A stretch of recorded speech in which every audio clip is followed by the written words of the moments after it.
Jon Snow stood upon the remnants of a crenellated wall, high above the Red Keep's courtyard. The night air clung to him like a woolen cloak, thick with the smell of rain that had not yet begun, the faint tang of old blood, and the charred odor of burned timbers. His breath felt ragged in his chest, each exhalation a soft cloud in the gloom. The sprawling stronghold at his feet was still and dark, torches snuffed out for the most part, leaving only the faintest glimmer from watch lanterns along the battlements. Above, the sky was layered with charcoal clouds that smothered the moon and stars. His gaze shifted over shattered stone, scorched towers, and the echo of carnage that seemed to permeate the very stones. It had been days, perhaps a fortnight. He was losing track, since King's Landing had surrendered to a war that many believed would secure a new order. But the aftertaste of that victory was bitter as soot in Jon's mouth. He gripped the cold stone beneath his palm and looked down to the courtyard, where a lone figure paced along the broken cobblestones. Someone wore the black of the night's watch, or so it seemed in the dimness, though Jon knew it couldn't be so. His old vow felt distant, as if belonging to another life entirely. Those days on the wall, the fellowship had nurtured there, the bond he'd shared with his brothers. He wondered if any shred of that man remained in him. In truth, everything he had believed himself to be had been drowned in the wake of Daenerys' death. Even the land recognized how changed things had become. Ravens would not perch on the keep's highest towers. They would circle once, then wing away to the safety of the city's outskirts, as though haunted by something that lingered in the corridors. He thought of Daenerys' final moments, that heartbreaking gaze when she realized his betrayal. The memory haunted him more vividly than any dream or nightmare. He had loved her with a fierce, desperate hope he had never allowed himself before. In her last breath, he'd seen both resignation and a faint flicker of love. Brief, like a candle in a howling gale, Drogon's roar still rang in his ears when he closed his eyes at night. The great black beast had soared off with her body, the primal sorrow of a dragon's lament echoing into the horizon. Jon had not expected to see the creature again. Yet, by some twist of fate or some deeper magic that bound dragons to Targaryens, Drogon had returned, a silent presence on the edges of Jon's consciousness, never fully manifesting yet always there. A living symbol of what he had done. He turned slowly, forcing himself to descend the crumbling steps that led into a corridor riddled with cracks. Each footstep reverberated on hollow stone, and the echo reminded him of the great hall's emptiness. He passed a room where the tapestries had been torn from the walls and used as makeshift bandages for the wounded. There were so many wounded. When he had first paced these halls, there had been screaming, men, women, children. The echoes of that horror lingered in corners and behind broken doors, though now only silence remained. He inhaled and tried to calm the trembling deep in his gut. The Red Keep had never felt so eerie, a ruin that had yet to fully collapse but at its core was rotting. The seat of power in King's Landing was a shell of itself, its lingering inhabitants fearful and uncertain of who truly held authority here. As he walked, he recalled his last conversation with Tyrion, who had retreated somewhere deep into the labyrinth of his mind. Tyrion, who had lost the capacity for witty remarks, whose shoulders now sagged beneath the weight of each regret. They had parted ways in stilted silence. Perhaps Tyrion was trying to salvage what remained of a government, or maybe drowning himself in a wineskin. The imp had believed in Daenerys once, every bit as fervently as Jon had, only to watch blood flow through the city's streets as a testament to just how swiftly hope could be torn apart. Jon hadn't seen him for days, though now and again, in the hush, he thought he heard the faint tap of Tyrion's boots and the unsteady clink of a goblet. Everyone in the keep was a ghost of who they had been. He navigated the corridor until he reached what remained of the great hall. The high ceiling had partially collapsed, beams splintered, and strewn across shattered marble floors. Patches of soot blackened the pillars, remnants of dragonfire. Among the debris was the throne of swords, that hated seat forged in conquest and cruelty. It stood crooked, two legs balanced on a patch of stable flooring, the rest on uneven rubble. The twisted metal glistened faintly in the gloom, blade edges reflecting the dim glow of scattered lanterns. The last time he had been here, Daenerys' hand had hovered over the chair's armrest, and she had gazed upon it with that unspoken hunger in her eyes. Now it stood as a ruinous monument, a reflection of the cost that ambition demanded. Jon hesitated for a long moment, letting silence fill the hollowness between heartbeats. Eventually, he stepped forward. The clang of his boots on scattered bits of broken swords rang out, amplified by the cavernous emptiness. It was an unsettling sound, reminiscent of ghosts rattling chains. Despite his initial hesitation, he approached the throne. In the dim flicker of light, he ran his gloved hand over one of the jagged sword tips. It was cold, lifeless metal. He closed his eyes and remembered Daenerys describing her vision of a new world. It had seemed so close to something good once. He reopened them, and all he saw was a testament to centuries of Targaryen power. That name was his now, too, a heritage he had never wanted. A shifting movement in the shadows made him spin, heart lurching. He reached for the hilt of his sword. The darkness near a collapsed column seemed to breathe. He held his own breath, counting heartbeats, until a massive shape emerged. A pair of molten gold eyes stared at him, unblinking. Drogon. Dot. The dragon's presence struck Jon like a thunderbolt. He felt the hairs on the nape of his neck rise as Drogon's gaze bore into him. For an instant, he feared the beast would open its jaws and engulf him in flame. He found himself swallowing, heart pounding, as he fought the urge to back away.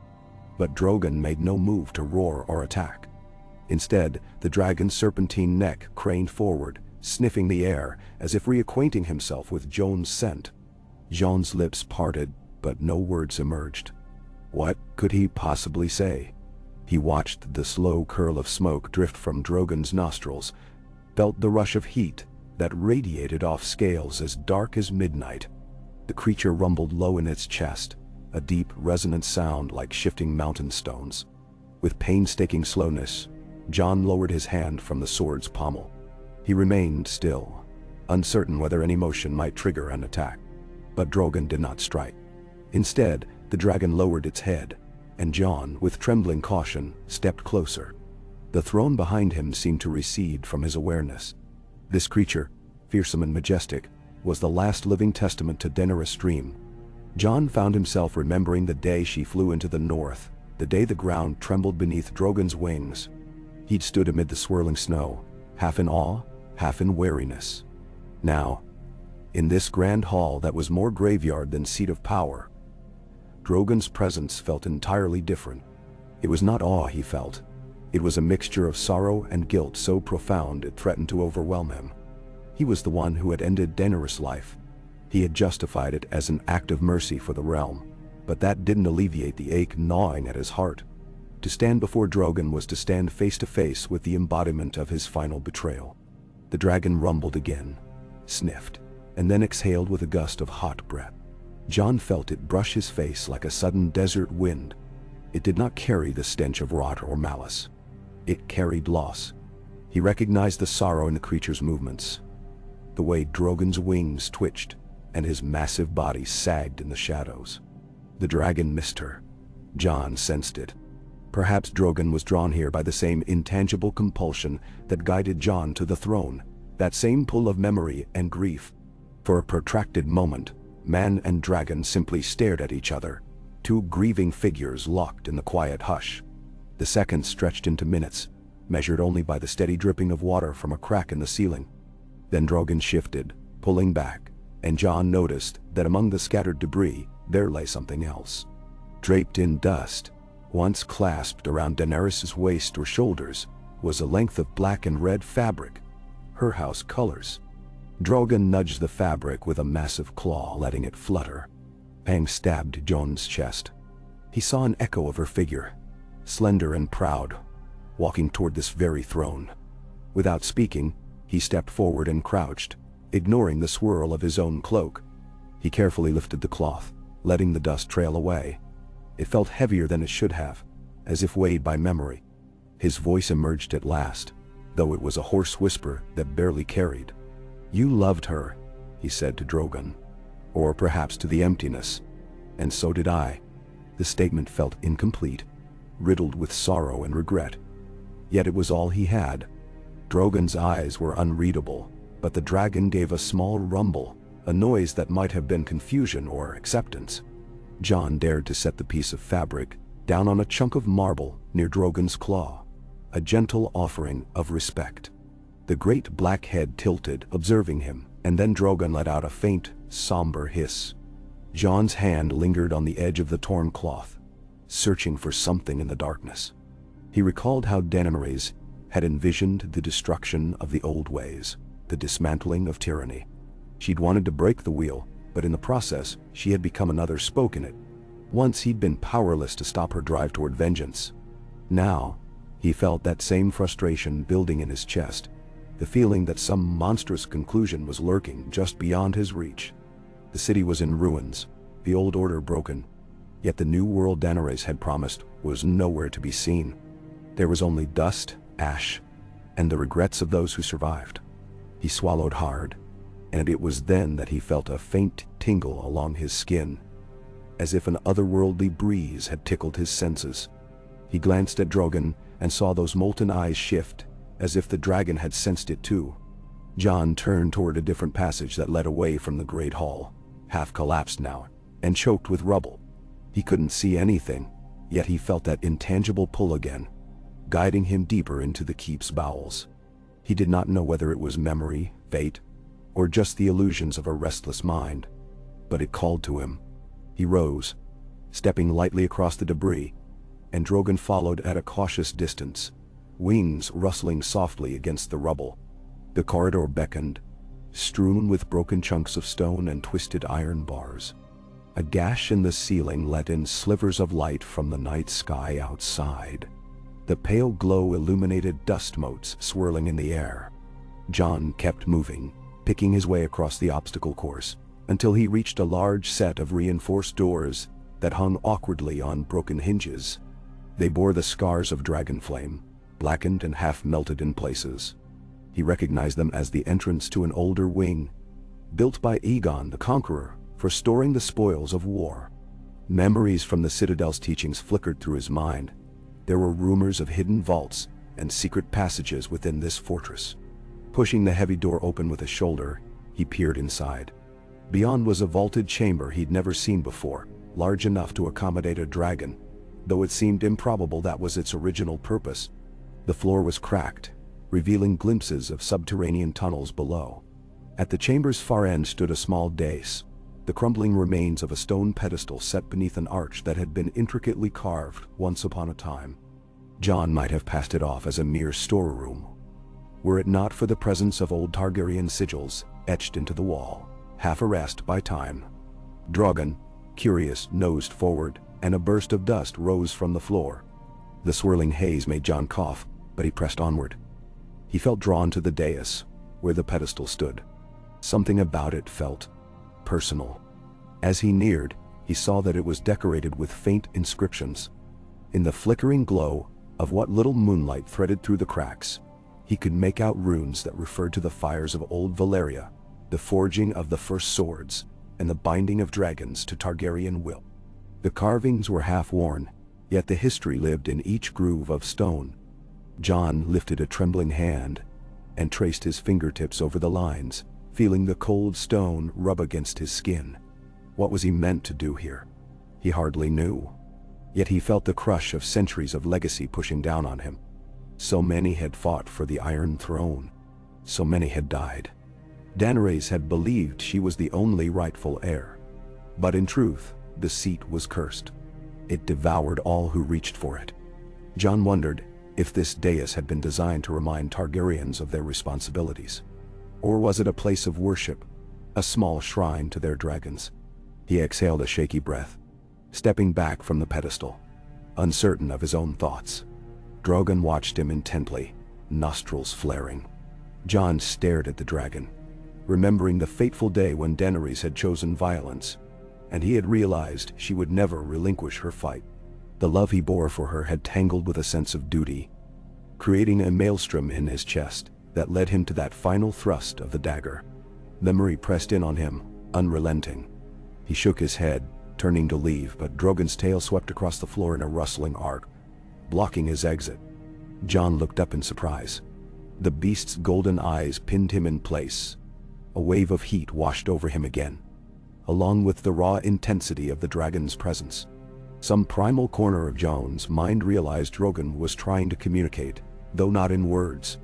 There was a sense that the dragon too was in turmoil. Rage, sorrow, yearning, for a mother who would not return, for a legacy that now lay in cinders.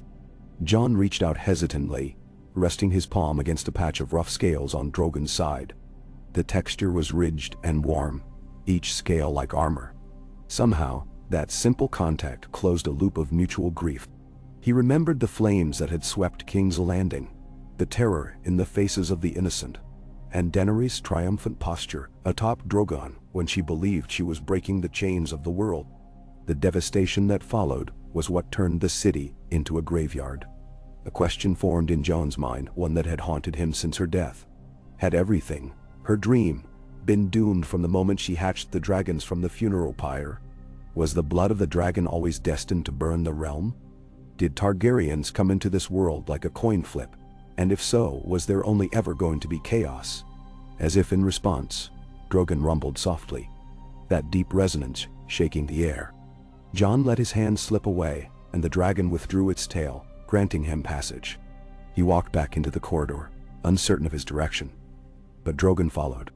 Together, they navigated the labyrinth of destroyed passages. The castle walls seemed to press in on them, shadows dancing along the floor. Now and again Jon spotted flickers of movement, terrified staff or guards huddled in corners, too frightened or confused to stand in his way or challenge him. A hush had fallen over the keep's inhabitants. Rumors ran rampant. Some said the dragon had returned to claim the throne for a Targaryen. Others whispered that the dragon had come to deliver more death. None approached Jon, and none looked him in the eye. He emerged into a courtyard strewn with the rubble of collapsed towers. The faintest glow of torchlight fell across walls spattered with old soot and fresh water stains. He could hear the ocean's distant roar beyond the city walls, though the night seemed otherwise silent, as if the entire realm held its breath in anticipation. He stepped over a fractured statue of some ancient king, its stone face chipped beyond recognition. Drogon's claws scraped behind him, loud in the stillness. Jon's mind whirred with half-formed thoughts, uncertain what destiny had woven for him now. He carried a secret. He had Targaryen blood in his veins, but he never wanted a crown. It had brought nothing but ruin to every corner of the city. The hours slipped by as he wandered the keep's periphery, occasionally glimpsing the devastation that stretched to the city's gates. Where once stood grand gates, only scorched wreckage remained. Where once soared tall spires, the stone had melted into grotesque shapes under dragonfire. At some point, fatigue settled into his bones. He found himself at the foot of a watchtower that overlooked the Blackwater Bay. Its top was blackened by flame, but the lower level still offered some semblance of shelter. Gathering his cloak, Jon ascended a narrow set of spiral stairs, leading Drogon behind him. In the upper chamber, a gaping hole in the wall let moonlight spill in. The shadows seemed gentler here. Dropping onto a half-intact bench, he leaned his head back and closed his eyes. A deep ache spread across his shoulders. Drogon curled in the open air, resting on the tower's ledge, tail hanging over the edge like a gargantuan cat. Jon thought of the next steps. What did one do when faced with the ruin of everything once believed in? The city's small folk lived in broken houses, hungry, bereft, while the lords and ladies cowered, uncertain who to follow. Tyrion was lost in the labyrinth of guilt. Sansa was far to the north, presumably forging her own destiny. Arya was who knew where, chasing her own path. Bran, Jon wasn't sure how the boy, now a man, fit into all of this. He only knew that in the wake of Daenerys' death, a vacuum had opened, swallowing any sense of stability. He thought about the words he'd spoken in another lifetime. My watch is ended. But those words had never felt more hollow. He had a heavier burden now, one that felt as if it might crush him at any moment. The wind picking up outside stirred him from his dark reverie. He roused to find Drogon's amber eyes fixed on him yet again. The dragon opened its jaws slightly, and a tendril of fire sparked at the back of its throat, casting a dancing glow across the stone walls. Jon's pulse quickened. Was this a threat? But Drogon did not release flame, only allowed it to flicker and die. A wave of understanding broke over Jon. He sensed Drogon's frustration. The Red Keep loomed around them, an edifice of the old world, the place where Daenerys had fallen. It was the symbol of everything that had claimed her soul in the end. The throne, the legacy, the cycle of violence. Perhaps, in Drogon's mind, it needed to be destroyed completely. The notion seized Jon like a sudden chill. Once years ago, he had destroyed a symbol as well. The White Walkers had threatened the living, and he had done what needed to be done to help end that threat. Now, there was a new kind of threat, intangible yet pervasive, housed within these very walls. Perhaps the keep itself was a poison to the realm, and maybe only by raising it fully to the ground could the realm truly begin anew. He did not know if it was madness or clarity that gripped him, but he felt a fierce compulsion to see it undone. At the very least, if the old seat of tyranny were ashes, no one could ever sit on that throne again. He rose from the bench, heart hammering in his chest. Drogon unfurled his wings with a rush of air, the force of it stirring Jon's hair. The hunger for flame and destruction glinted in the dragon's eyes, as though the beast had sensed Jon's line of thought. Perhaps it was madness indeed, but Jon found himself unable to deny that something greater was moving them both, an understanding that the wheel had not truly been broken by Daenerys. The keep, the throne, all of it still represented the old ways of subjugation, cruelty, and betrayal. If Daenerys had died trying to break the wheel, perhaps Jon owed it to her, and to the kingdom, to erase the last physical emblem of her downfall. He moved to the broken arch of the watchtower and gazed down. From this vantage, he could see the towers, walls, and spires that formed the Red Keep's silhouette. Much of it was in disrepair, ravaged by the assault, but some structures still stood defiant. The idea of unleashing Drogon's fire upon it filled Jon with dread, but also with a strange sense of purpose. He placed a hand against the scorched stone, feeling the slight grit of ash and mortar. The keep was an empire carved into rock, a place that had borne witness to countless atrocities, to the worst of humanity's thirst for power. Drogon shifted behind him, the weight of the dragon making the tower tremble. Those smoldering eyes watched him closely, the tension thick as the air before a thunderstorm. Jon finally turned, meeting Drogon's gaze fully. His breath caught in his throat, and for a moment he wondered if Daenerys' spirit peered out at him through the beast's eyes, asking him to finish what she had started or to avenge what had been lost. But he knew there was no clarity in that thought. She was gone, and he was alone with his guilt. He raised a trembling hand and patted the scaled neck. "I can't let it stand," he murmured. "I can't let others chase after it and destroy themselves like she did." The words felt ominous as they left his lips, echoing in the wind. Drogon growled low, a sort of acknowledgement. For a long, suspended moment, Jon wrestled with the enormity of what he contemplated. The old Jon Snow might have refused such a path, might have insisted on finding a gentler solution. But that same Jon Snow had been the one who believed Daenerys could be reasoned with, and that belief had led to more bloodshed. Now, the man he was, Aegon Targaryen, though he despised the name, felt a searing compulsion to see the destruction completed, so that no one would suffer the same illusions. He stepped onto the crumbling edge of the tower, gazing at the labyrinthine structures below. His mind's eye pictured the throne, the twisted swords, and the broken hall. It was as if the place bled malice. Drogon crept closer, his hot breath touching Jon's back. The night wind whipped Jon's cloak about his ankles, and the thunderclouds overhead finally opened, letting loose a cold drizzle. Raindrops pelted his shoulders, glistening on Drogon's ebony scales. The drizzle threatened to become a storm, but it did not quell the fire that simmered in the dragon's maudioch. Jon took in a slow breath, inhaling the mix of damp air and the faint sulfur of dragon breath. "This ends now," he muttered, but the words were swallowed by the rising wind. He hoisted himself onto Drogon's back, the dragon's scales scraping against his thighs. It was not the first time he had ridden, but it felt like a lifetime ago when he soared over the snowy ridges of the north with Daenerys at his side. Now, it was only him. Drogon raised his head, letting out a thunderous roar that tore through the night. The courtyard below erupted in panicked shouts as guards scattered, their torches bobbing frantically. With a powerful thrust, Drogon launched from the watchtower, the force of it sending loose stones tumbling into the courtyard. The dragon's wings unfurled, catching the wind, carrying both man and beast into the stormy sky. Jon's stomach lurched as they rose swiftly, rain stinging his face like icy needles. Lightning cracked somewhere over the bay, momentarily illuminating the city in a white flash. Below them, the Red Keep sprawled, a labyrinth of half-collapsed roofs and scorched ramparts. King's Landing itself stretched in every direction, countless buildings crowded together. Lanterns glimmered faintly along some of the main roads, but the overall mood was one of darkness and brokenness. Circling once, Drogon let out another roar. The sound ripped through the blackness, a challenge to the night. Jon forced himself to remain steady, leaning forward, gripping the ridges along the dragon's neck.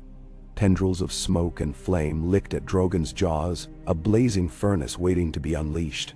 The Red Keep looked so small from up here, yet it was a symbol of generations of dominion. The notion of wiping it away in one conflagration felt simultaneously monstrous and righteous. Jon's heart pounded so hard it threatened to burst. He guided Drogon with gentle shifts of his weight and soft words that were lost in the wind. The dragon responded, angling downward, gliding closer to the battered walls. When they were within striking distance, Jon felt his throat go dry. He remembered the last time he'd seen Drogon rain fire upon innocents. But the Red Keep was nearly abandoned now, more ruin than fort. If any innocents remained, they would likely be scattered or sheltered far from the main structures. Jon prayed to the gods, old and new, that no more blood would be spilled tonight. He prayed that this destructive act would lead to something that might someday, somehow, be called hope. Drogon's wings flapped, raising them back into a higher arc. The dragon inhaled, the muscles along his neck rippling. Jon saw the bright glow that gathered in Drogon's throat, the promise of fire that could melt stone. He could still turn back, could relent. But then he remembered everything. Daenerys, the throne, the carnage in the streets. He shut his eyes. "Do it," he whispered, voice breaking. He tightened his grip. Drogon roared, and Jon felt the vibration rattle his teeth. The column of flame that erupted from Drogon's jaws cut through the rainy darkness like a blazing comet. It struck the highest tower first, shattering stone and igniting the timbers within. Embers spun madly into the air, swirling in the wet wind. The heat rolled upward in a wave. Drogon circled, unleashing another torrent of fire upon a row of ramparts. The walls caught flame, centuries-old wood in the interiors feeding the dragon's fury.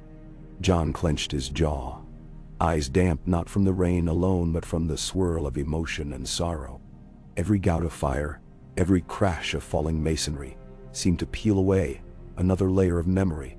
The Red Keep, proud and intimidating for so many reigns, groaned under the onslaught. Towers collapsed in on themselves, arches crumbled, and the interior chambers glowed with malevolent light as the dragonfire consumed them.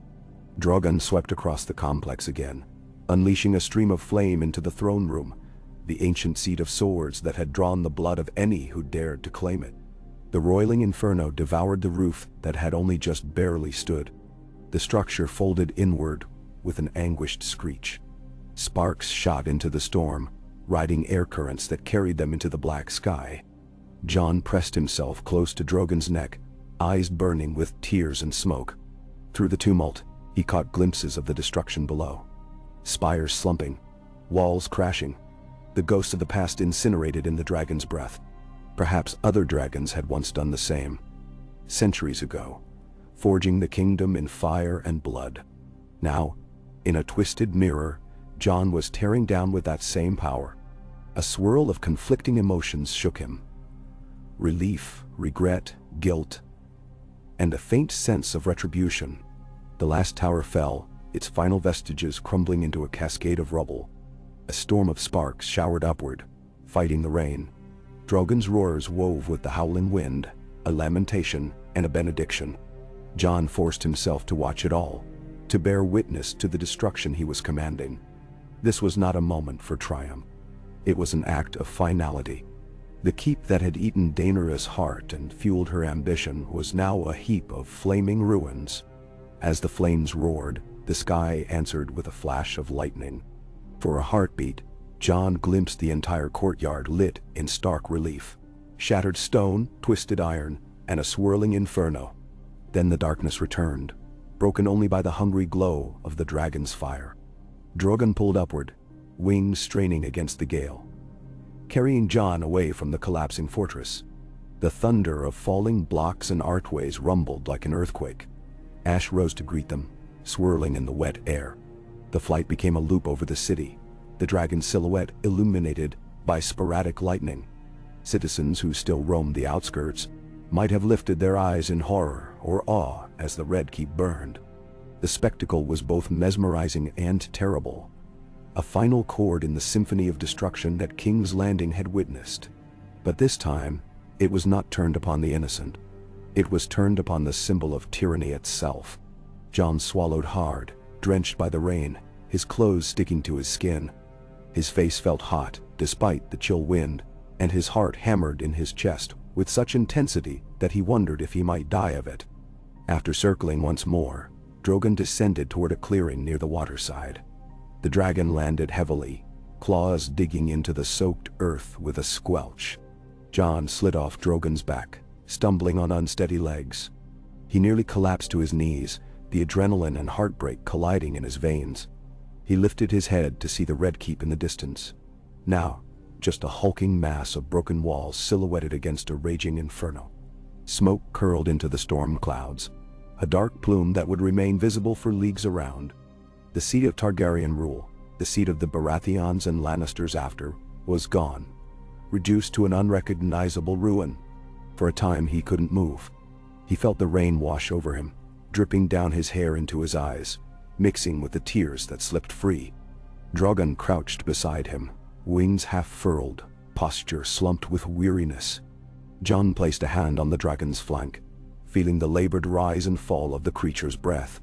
In that moment, they were bound together by the sorrow of what they had lost, and the awful weight of what they had done. Jon could barely speak through the lump in his throat.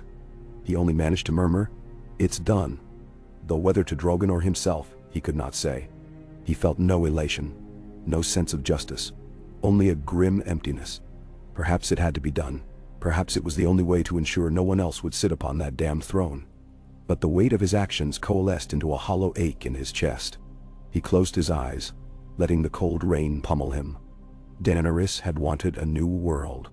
Instead, her dream died, and he had committed this final act of destruction in her wake. He wondered, with a twist of despair, if his choice tonight would echo through history as yet another monstrous deed, or if it might at last sever the chain that bound the realm to a cycle of violence. Lightning flashed again, and thunder tore through the clouds. By that brief illumination, Jon gazed over his shoulder at the flickering flames devouring what was left of the keep. The city around it lay dark and hushed. There were no cheers, no laments, only the ceaseless hiss of rain and the crackle of the inferno. He let out a shuddering breath and turned to Drogon, who watched him with an unwavering stare. Somewhere behind those glowing eyes, Jon imagined a question. What next? He had no ready answer. The realm was fractured. The people lived in fear. There was no queen or king to guide them, and the few counselors who remained were paralyzed by grief and shame. Tyrion was out there, perhaps watching the flames from some vantage, wondering if this was the final act of cruelty or the dawn of something else. Jon did not know how to mend the kingdom's wounds, or if it was even within his power to do so. But if the wheel was truly to be broken, perhaps the seeds of that change would grow in the ashes they had created tonight. A quiet part of him yearned for the north, for Ghost, for a simpler life that seemed impossibly far away now. Drogon let out a soft rumble, and Jon drew a shaking hand over his face, wiping away the rain. He stood, moving to press his forehead gently against the dragon's flank. The scale felt warm, even in the storm's chill. This was the last living piece of Daenerys in the world, a creature tied to her essence. Though Jon had ended her life, Drogon had come back for him. Maybe in some unknowable way, the dragon recognized that he had acted out of dire necessity. Though that hardly dispelled the guilt, they remained there for an indeterminate stretch of time, letting the storm rage overhead, letting the flames devour what once was, letting the swirl of ash and smoke carry away the ghosts of illusions. The only constant was the slow rhythm of Drogon's breathing, and the heavy thud of Jon's own heart, which seemed to have shifted from terror to exhaustion. He felt drained, hollowed, as though all the tears in him had been spent.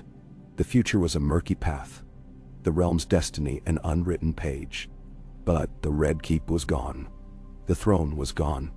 Jon clung to that knowledge, hoping that from ruin, something better might one day arise. Eventually, the fire began to subside, flickers of orange fading as the stone collapsed into smoldering embers. The rain pressed the smoke lower, dispersing it through the ruinous city. Darkness reclaimed the skyline. Jon took a final glance at the desolate shape that had once been the seat of kings. In the distance, he thought he heard faint cries or echoes, but it might have been the wind. Slowly, gingerly, he stepped away from Drogon and tilted his face skyward, allowing the rain to wash the sweat and ash from his skin. He pictured the old faces he loved, Arya's determined smile, Sansa's calculating but caring eyes, Bran's distant gaze, Tormund's roaring laugh, Sam's earnest concern. He wished he could bring them into a kinder world. For now, all he had was this empty night and a dragon's company. When he brought his gaze back to Drogon, he saw fresh scars from the battle for King's Landing, marks that had not yet fully healed. Jon's own scars, both visible and hidden, felt more pronounced than ever. But the notion of forging ahead began to germinate, spurred by the knowledge that they had taken an irrevocable step tonight. The old fortress was ashes. The last ties to Daenerys's destructive ambition were severed. Now, Jon suspected, the real test lay in seeing what he would do next, whether he would vanish into the north or stand and attempt to rebuild something new. Duty had chained him his whole life, in the Night's Watch, in the War of the Five Kings, and under Daenerys' banner. Yet here he was, battered and heartsick, but free to make a choice that was his alone. The sound of distant thunder rumbled again, and the wind shifted, blowing the smell of wet ash into his nostrils. Drogon's eyes gleamed, bright pinpricks in the gloom. Jon felt his throat tighten. He supposed he owed the realm an explanation for this night, some reassurance that the purge of the Red Keep was not a herald of more destruction. But how to offer that, when he had no counsel, no formal claim, no desire to rule? Did the realm need a figurehead, or did it need to learn to stand without one? Jon could almost hear Daenerys' voice in his head, proclaiming her visions of a better world, insisting that only she could lead the people. He had believed that once. He closed his eyes, letting the sound of the rain lull him. The hours would drag on until dawn, but already, the faintest promise of morning tinted the horizon, a gray pallor beyond the drifting clouds. At some point, he would have to make decisions. Would he ride Drogon away from King's Landing, leaving the city to piece itself together? Would he seek out those who might broker peace, or slip away to the wall, as if trying to bury himself in old vows? The questions tumbled through his thoughts, each one more complicated than the last. None of the answers felt certain or even fair. But for now, in this moment, he allowed the hush of the storm to shelter him and Drogon from the weight of what would inevitably come. He laid a hand on the dragon's shoulder, steadying himself, acknowledging the bond they shared. Two survivors adrift in a realm they had broken. The Red Keep was no more. That chapter of history had burned away. What replaced it remained shrouded, an unwritten tale waiting to unfold in the broken hearts of the living. Jon closed his eyes and let the rain mingle with the tears that still crept from the corners of his eyes. He whispered into the darkness, a prayer, an apology, and a final farewell to the woman who had been both his love and his downfall. "I'm sorry, Dany." The wind carried his words into the swirl of the dying embers. Drogon bowed his head, and the thunder rolled across the skies, a low and mournful reverberation that echoed in the hearts of all who heard. Jon sat with his back against Drogon's flank, his cloak sodden from the night's persistent rain, his head bowed in exhaustion. The roar of flames had died into a distant crackle, and the storm clouds overhead slowly drifted, revealing the barest hint of dawn creeping across the horizon. Occasional flickers of lightning on the far side of the bay cast ghostly shapes over the drowned streets. Water dripped from the edges of Drogon's wings, forming rivulets that traced along his scorched scales, and gathered in small puddles at Jon's feet. Neither man nor dragon had moved for what felt like hours. The deed was done. The Red Keep was reduced to a blackened shell, its silhouette a ragged teeth of broken walls. Staring at it made Jon's stomach clench with a strange mix of regret and finality. He closed his eyes, hearing only the gentle rasp of Drogon's breath and the hiss of rain against the smoldering rubble. Eventually he forced himself to his feet, leaning heavily on the dragon's side for support. His legs were stiff, and his muscles quivered from the strain of the long night. He glanced around at the small clearing where they'd landed. Once a storehouse yard, it was now empty, except for shattered crates and blackened fences. The ocean was just beyond a short embankment, its waves lapping at the shore with a restless, rolling rhythm. The city, to Jon's back, slumbered fitfully in darkness. The storm had kept most behind closed doors, but he imagined thousands of pairs of eyes had watched the Red Keep burn. What would they do come morning? Would they flee, or would they remain, trying to salvage what remained of their lives? Drogon shifted, lifting his immense head. The dragon's eyes, pools of gold, reflected the flicker of orange embers still rising from the keep's ruins. Jon could almost feel a silent question emanating from the creature. Was there yet more to destroy, or was the vengeance sated? Jon set a hand on Drogon's jaw, careful not to press too hard on any scorched scales. The dragon rumbled softly, a vibration that passed through Jon's arm like distant thunder. "It's done," Jon said, his voice raw. "No more tonight." Drogon did not roar or protest. Instead, he lowered his head back onto the muddy ground, shutting his eyes with a weary resignation. Jon took a moment to marvel that the dragon, once so fierce and terrible beneath Daenerys' command, now seemed subdued, perhaps by heartbreak, or perhaps by the finality of watching the seat of Daenerys' ambitions crumble. The transformation pained Jon almost as much as the memory of Daenerys herself. He couldn't help recalling the times he had seen her smile in the warmth of the Meereenese sun, or on the deck of a ship sailing toward Westeros, with hope in her heart. That woman felt like a ghost, the bright edges of her lost to shadows. A gust of wind stirred the sodden air, carrying the faintest tang of salt and smoke. Jon shivered, though not solely from the cold. He glanced around again, his gaze returning to the monstrous ruins. In times of war, the destruction of a castle might have been hailed as a victory. Some houses would celebrate well into the night. But for Jon, no celebration was possible. There was only emptiness, an open wound where illusions of righteousness had once dwelled. Could there be a new beginning in these ashes, or would the realm remain trapped in old cycles, longing for a ruler to fill the void? He took a few steps, scanning the ground until he found a battered length of rope that might serve as reins. Though Drogon had never truly needed reins, he set it aside, unsure if he'd try to ride again. At least walking might keep his blood moving, giving him time to think. The first faint glow of dawn lit the eastern sky in a dull gray, barely bright enough to reveal the labyrinth of debris surrounding the yard. Houses at the edge of the city slumped, many with broken roofs and shattered windows from the earlier siege. A hush clung to the narrow streets, punctuated only by the distant call of seagulls. Jon was preparing to step away and see if he could find any sign of life when he heard the uneven tread of footsteps. Freezing in place, his hand drifted to the hilt of his sword. Drogon lifted his head again, nostrils flaring. A shape emerged from the far side of a toppled wagon.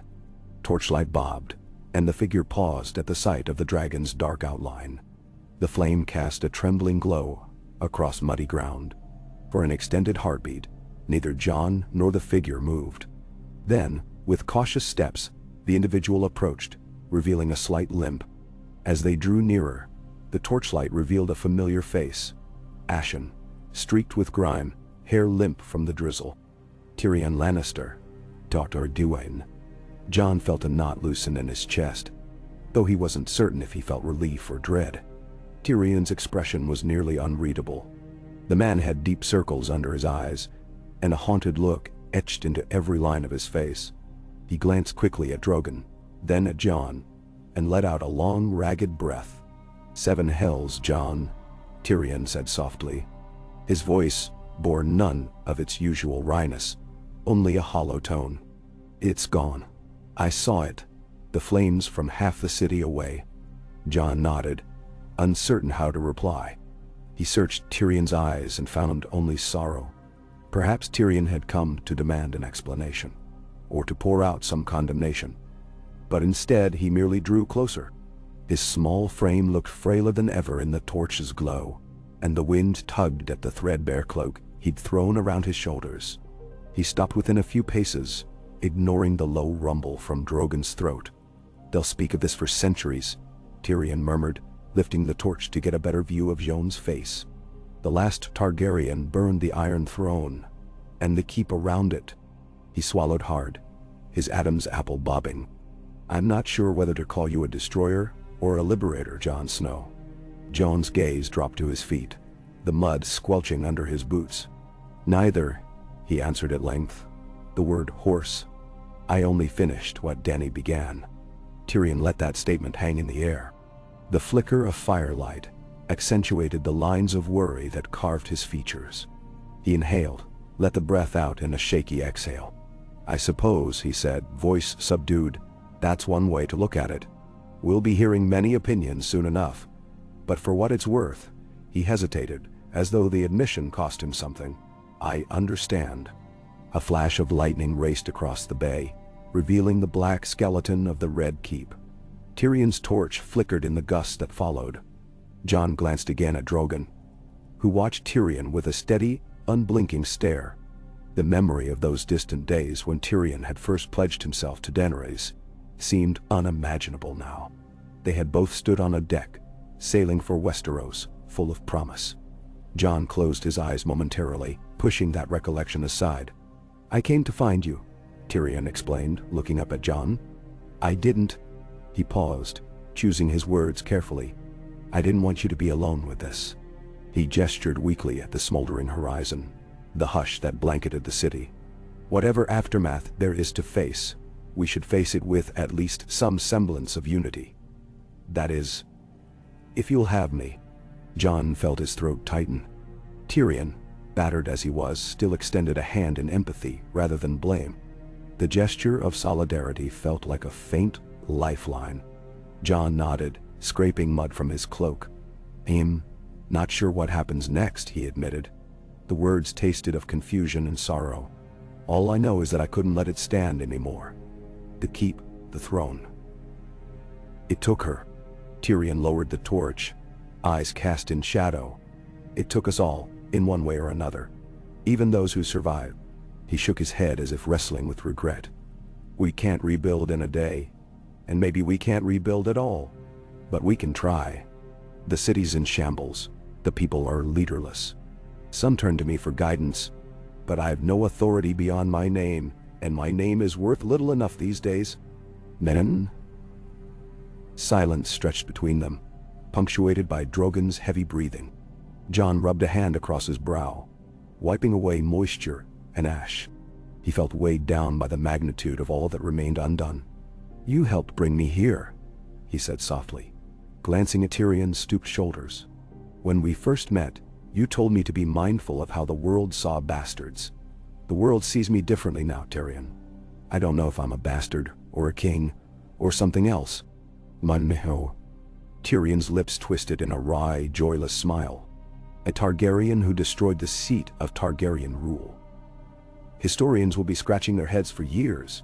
The statement was neither humor nor condemnation, merely a flat observation. But in the present, people will need some measure of reassurance. This city is half-starved and still reeling from the war. Grey Worm has left with the unsullied, most of them, anyway. He had no wish to remain once Daenerys was gone. Now there's a vacuum, If you walk away, if we both walk away, who's left to put things in order? Nay. Jon stared into the torch's flame, watching the tendrils of fire twist. He remembered the sight of Grey Worm's cold eyes, the unswerving loyalty he had for Daenerys, how easily that devotion became cruelty in her final days. Jon had not tried to stop him from leaving, certain that no measure of words would ever mend that rift. As for the Iron Throne, it now existed only in lumps of melted steel amid crumbled rock. But the city's woes went far beyond who sat in power. People needed food, water, healing. Did Jon have it in him to stay and help them? Or was his place back in the north, away from the ghosts that haunted these streets? He found himself shaking his head, though he wasn't sure if in refusal or indecision. I can't promise them anything, Tyrion. I never wanted to rule. That hasn't changed. Tyrion sighed, his breath stirring in the gloom. That doesn't mean you can't help. We can gather whoever remains, lords, knights, small folk representatives, if any are willing, and at least begin to mend what we can. No one expects you to crown yourself. But if you vanish, Jon, so does any semblance of hope for stability. People know who you are, or at least they know the rumors. They'll trust you more readily than they would me or any Lannister. And let's face it, it's not as if there are many Starks in the city. You're the only one to bridge that gap. Done? Jon's chest tightened. The mere thought of stepping into any role resembling leadership caused a surge of apprehension. He gazed at Drogon, recalling how Daenerys had once soared above the city, with a different dream. He had just destroyed the seat of power. To then turn around and claim any authority felt contradictory. But Tyrion was right about one thing. If he left, chaos might rule in his absence. At least if he remained, he could try to prevent further suffering. Pushing wet curls of hair back from his forehead, Jon spoke quietly. I'll stay, for a time, long enough to help the city recover, but I want— He hesitated, half expecting to see a ghostly shape of Daenerys out of the corner of his eye. I won't take the throne or any crown, Tyrion. Let that remain a memory. The Targaryen line ends with me. Then— Tyrion bowed his head in acceptance, relief mingling with sadness in his eyes. Fair enough. There might be lords out there with ambitions, but at least for now, the small folk have a chance to rebuild without a tyrant looming. He paused, the corners of his mouth twitching in something like sorrowful amusement. Who would have imagined a city free from tyranny for the moment, but also free from any guiding hand? Perhaps that's what they need, time to come to terms with their own destiny. Nay. Jon lowered his gaze to the muddy ground, letting the drizzle wash away some of the grime from his face. An unspoken heaviness clung between them, the shared knowledge that the city might see them as villains or saviors, or both. Slowly, he reached out, resting a hand on Tyrion's shoulder in a rare gesture of camaraderie. We'll do what we must then. Tyrion nodded, the torch's glow illuminating the tight set of his jaw. A start, at least. They stood there together, letting the hush and the aftermath press upon them. Drogon lifted his head once again, exhaling a plume of hot breath. The dragon seemed restless, the energy of destruction still pulsing beneath his scales. Jon felt a pang of concern. What place did a dragon have in a city that feared Targaryens? He gave Tyrion a questioning look, as if the smaller man might offer guidance. Tyrion only spread his hands in a helpless shrug. I don't know, Jon. If you wish to keep Drogon here, it will cause unrest. Possibly fear. But if he leaves your side, you'll lose a valuable symbol and protection. The choice is yours. Then Stephen. Jon looked at the beast's solemn eyes, remembering the many horrors this creature had unleashed at Daenerys' command. But Drogon had also protected her with an unyielding devotion, had carried Jon through the skies above the north. He's all I have left of her, Jon said, voice trembling faintly. I can't just send him away. Maybe in time. I don't know. Tyrion gave him a sympathetic nod, then pulled his cloak tighter against the chilly wind. We should find shelter. I've taken up a small quarter in the ruins of an old inn. Some of the city's folk gather there. Food is scarce, but there's a roof that keeps out most of the rain. He paused. If Drogon remains out here, it might be safer. Unless you want him at your side. Jon thought about it, glancing around at the open yard. One of the outer walls offered partial cover from the rain, and the area was large enough for Drogon to move about without feeling caged. "I'll leave him to rest here," he decided, patting the dragon's side. "He knows how to take care of himself. We'll see to him later. Maybe I'll hunt or fish to feed him." Another wave of guilt washed over him as he remembered the devastation Drogon had wrought, how the city had cowered under his flame. But right now, the dragon was as much a survivor as any other. Tyrion nodded, then hesitated. "Jon, the morning will bring questions. You and I might be the only ones who can offer a path forward. Do you think—" He stopped, uncertain. "That you can find the strength for it?" Jon met Tyrion's gaze. He wanted to say he wasn't sure, that everything felt too raw, too unresolved. But he recalled the faces of the wounded, the children who had screamed in the streets while fire rained down. They deserved something better. "I'll try," he said softly. "That's all I can promise." Together, they began picking their way through the debris, leaving Drogon in the clearing. Jon cast a final glance over his shoulder at the quiet dragon, whose eyes followed them. Steam rose from Drogon's back in the cold morning air, and the faint swirl of smoke from his nostrils lingered. The city's gloom swallowed them as they walked, the horizon tinted with the first traces of dawn. They passed rows of blackened houses, shattered beams jutting out at angles like broken ribs. The streets were slick with a slurry of ash and rainwater, forming dark puddles. Now and again Jon caught sight of movement behind half-collapsed doorways. Families huddled in corners, eyes wide with fear or mistrust. Some recognized him. Others likely saw only a man armed with a sword, accompanied by a half-lamed dwarf with a torch. Whispers carried in the damp air. Jon heard snatches of it. Targaryen, dragon, burned, killer, king. None of them confronted him directly. He realized with a hollow pang that fear was as potent a shield as any wall. Tyrion led him through winding alleyways, once bustling with vendors and fisherfolk, now littered with broken crates and the remnants of old fires. Finally, they arrived at a modest structure whose top floor had collapsed inward, leaving only one level partially intact. The sign above the door, which might once have depicted an ale mug, was scorched beyond recognition. Light glimmered from within, likely lanterns and candles. Tyrion paused outside, gripping his torch, then gave Jon a sidelong look that carried caution. Inside, the air was thick with the smell of damp straw, spilled ale, and unwashed bodies. Several figures turned to look, alarm widening their eyes at the sight of Jon Snow. Tyrion set the torch in an iron sconce near the doorway, nodding to the room's occupants in a careful attempt at reassurance. There were a dozen or so people scattered around. Some had the bearing of soldiers. Ragged, wounded men with bandaged arms, expressions haunted by nightmares. Others seemed to be small folk. A mother cradling a child, a stooped old man with vacant eyes, a pair of sisters clinging to each other for warmth.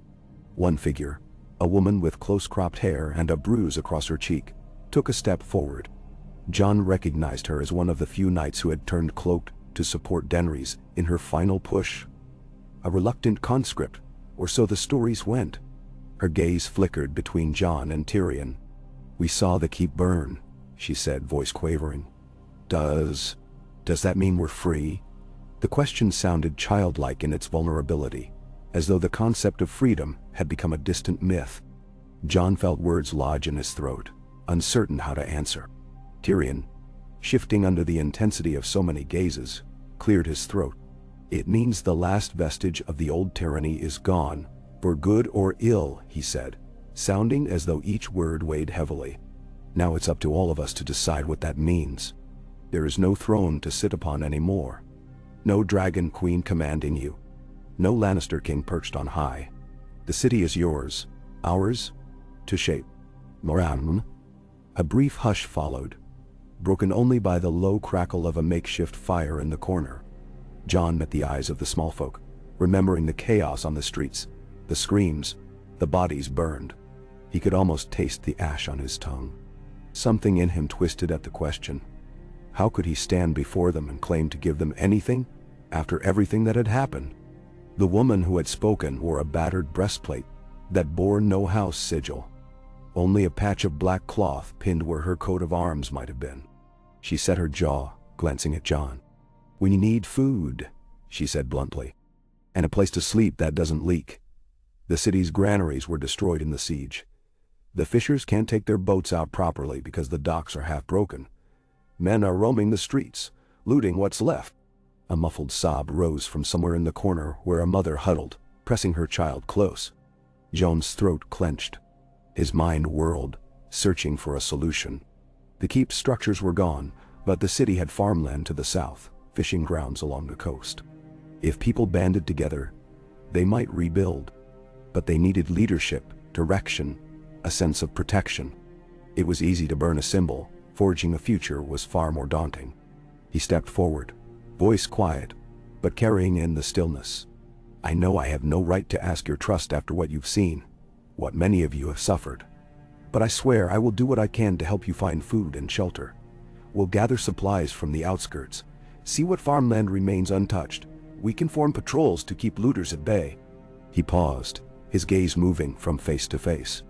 "But I won't force anyone to follow me or bow to me. I'm no king.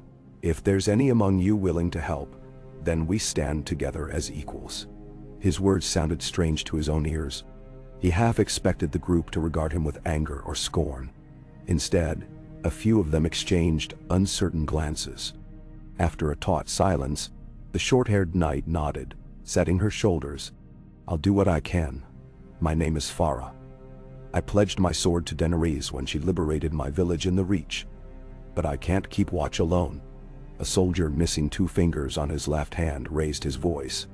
"I served under the Lannisters in the Gold Cloaks. That's over. Lost too many mates in that madness. I'll help, but I want no part in more killing." Others murmured in agreement, some too broken to stand, but determined to see an end to the lawlessness. John closed his eyes for a moment, exhaling in relief. Perhaps not all was lost. Slowly, a fragile accord seemed to form in that battered inn. Tyrion caught John's eye, a flicker of respect crossing his features. They spent the next stretch of time discussing practicalities. Tyrion set aside his torch and produced a small scrap of parchment on which he'd been scribbling supply notes. Farah recounted which pockets of the city were already gutted, which might still have salvageable stores of food. The old man who had been sitting in the corner turned out to be a woodworker. He mumbled that if they could gather enough tools and materials, he'd attempt to patch up a few roofs. The mother, pale and exhausted, wearily agreed to assist in cooking if they found provisions. Each person contributed what small bit they could, the faint spark of communal effort igniting. John stood back, allowing Tyrion to coordinate. The dwarf's quick intellect emerged despite his haggard appearance. He made a plan. One group would venture to the docks at daybreak to see if any functional boats remain. Another would attempt to find unburnt grain in the storehouses. A few able-bodied folk would scout the city for any sign of organized resistance or troublemakers. John listened and occasionally added a comment. Each time he spoke, the others glanced at him with a mixture of caution and respect. He felt the weight of it pressing on his shoulders. When they finished drafting a rough plan, Tyrion's voice grew softer. "There will be more people out there. Stragglers, survivors, maybe some who are frightened of what remains. If you find them, bring them back. We'll need every hand if we're to rebuild in any fashion." He turned to John, pushing the parchment into John's hands. "You should rest, but I'm afraid the day's begun. If you can, check in on the eastern gate. I hear it's half blocked by rubble. If we want supplies to come from outside, we'll need that gate cleared." John nodded, ignoring the fatigue that gnawed at him. This was how it had always been. Action pressed upon action, with little time to breathe. There were wounded from the war, and wounded in their souls. But at least these tasks gave them a sense of purpose. "I'll do that," he agreed. He glanced at the group huddled in the corner. "We should ensure the families with children have a safe place to go. Perhaps somewhere away from the city until it's stable." A handful of uncertain faces nodded. The mother clutched her child, eyes filled with anxiety, but also a trace of hope. John took in a slow breath. For the first time that night, he felt a glimmer of resolve pushing back against the sorrow. He would try to be their shield, if only because someone had to be, and because that was what Daenerys had once promised to do before her dreams curdled into nightmares. Let her memory serve as a warning of how easily power could corrupt a hopeful heart. He would not make the same mistake. Farah offered to guide Jon to the eastern gate, as she knew which streets were mostly clear of rubble. They set out a short while later, navigating the labyrinth of half-collapsed buildings in the growing light. Dawn painted the city in pale washes of gray and pink, revealing the full extent of the devastation. Smoke still drifted lazily from collapsed rooftops, and the stench of rot and soot suffused the air. Here and there, corpses remained unburied, some covered with makeshift cloth or debris. Jon averted his eyes when he could, his gut churning with guilt and remorse, but he forced himself to bear witness. This was the cost. None of it could be undone. Farah walked beside him with a certain stiffness, perhaps from an old wound. She spoke sparingly, pointing out hazards or remnants of fortifications that might collapse if disturbed. Jon guessed she had seen her share of violence. She moved with the cautious alertness of someone who'd learned the hard way. When they reached the remains of a wide thoroughfare leading toward the eastern wall, a group of scavengers scattered at their approach. Young men with dirty faces and makeshift weapons fled into side alleys, leaving behind a half-looted cart. Farah moved to check the cart's contents, shaking her head at the pitiful scraps. Jon took a moment to study the fallen gatehouse. The gates themselves, once solid oak and iron, had been shattered during the battle. Broken planks lay strewn across the roadway, interspersed with crumbled chunks of stone from the battlements overhead. An overturned wagon blocked part of the entrance, its wheels splintered. Beyond the walls, faint wisps of farmland smoke rose into the sky, suggesting outlying villages or small homesteads. If any of those farmers had survived, they might be coaxed to bring supplies to the city. But not if the gate remained impassable. Farah pursed her lips, hands on her hips. "We'll need more than just us to clear this," she said grimly. "A team of at least half a dozen, plus rope, and maybe a horse or two to drag away the wagon. If no one else tries to take the wood for kindling first." Jon nodded, stepping closer to the tangle of debris. "We'll find a way," he said, though he felt no certainty. "Let's see if we can at least make some headway." He moved to one side of the wagon, crouching low to check if any of the load could be removed. Most of it was rubble, chunks of stone, bits of broken furniture, rotted sacks of grain. As he lifted a splintered board, he glanced back at Farah. "We'll scavenge what's usable. The rest we toss aside." Wordlessly, she joined him. For a time, they worked in silence, heaving away broken timbers and twisted metal. The repetitive motions kept Jon's mind grounded, distracting him from the swirl of regret inside. Sweat mixed with the dampness of the rain, plastering his shirt to his back. Each time a piece of debris came free, it revealed more wreckage beneath it. Yet slowly, a path began to clear. Just a narrow space where a single cart might pass. Farah wiped her brow, smearing dirt across her forehead. A faint shuffle behind them made Jon look up. 4 or 5 figures had gathered at a distance, watching. They appeared to be local townsfolk, or perhaps refugees. Thin frames, hollow cheeks, clothes torn. Jon straightened, uncertain if they posed a threat.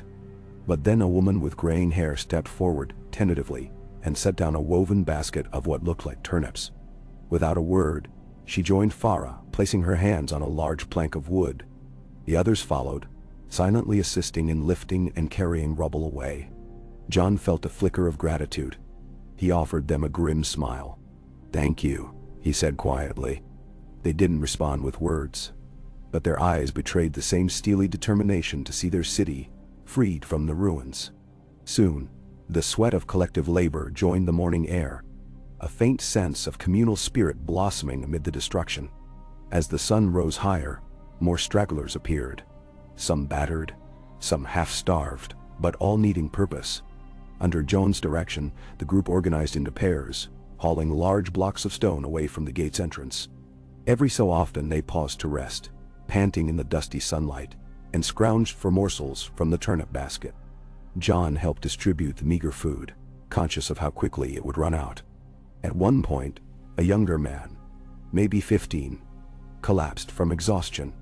Jon knelt beside him, offering him a sip of water from a flask. The day wore on, measured by the slow but steady clearing of rubble.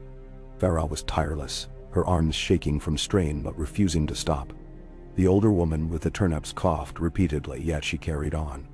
John found himself moving heavy stones until his arms trembled, driven by the shared urgency that something had to be done, that they had to begin somewhere. Each rock carted away, each wagon wheel unlodged, felt like a tiny step toward redemption.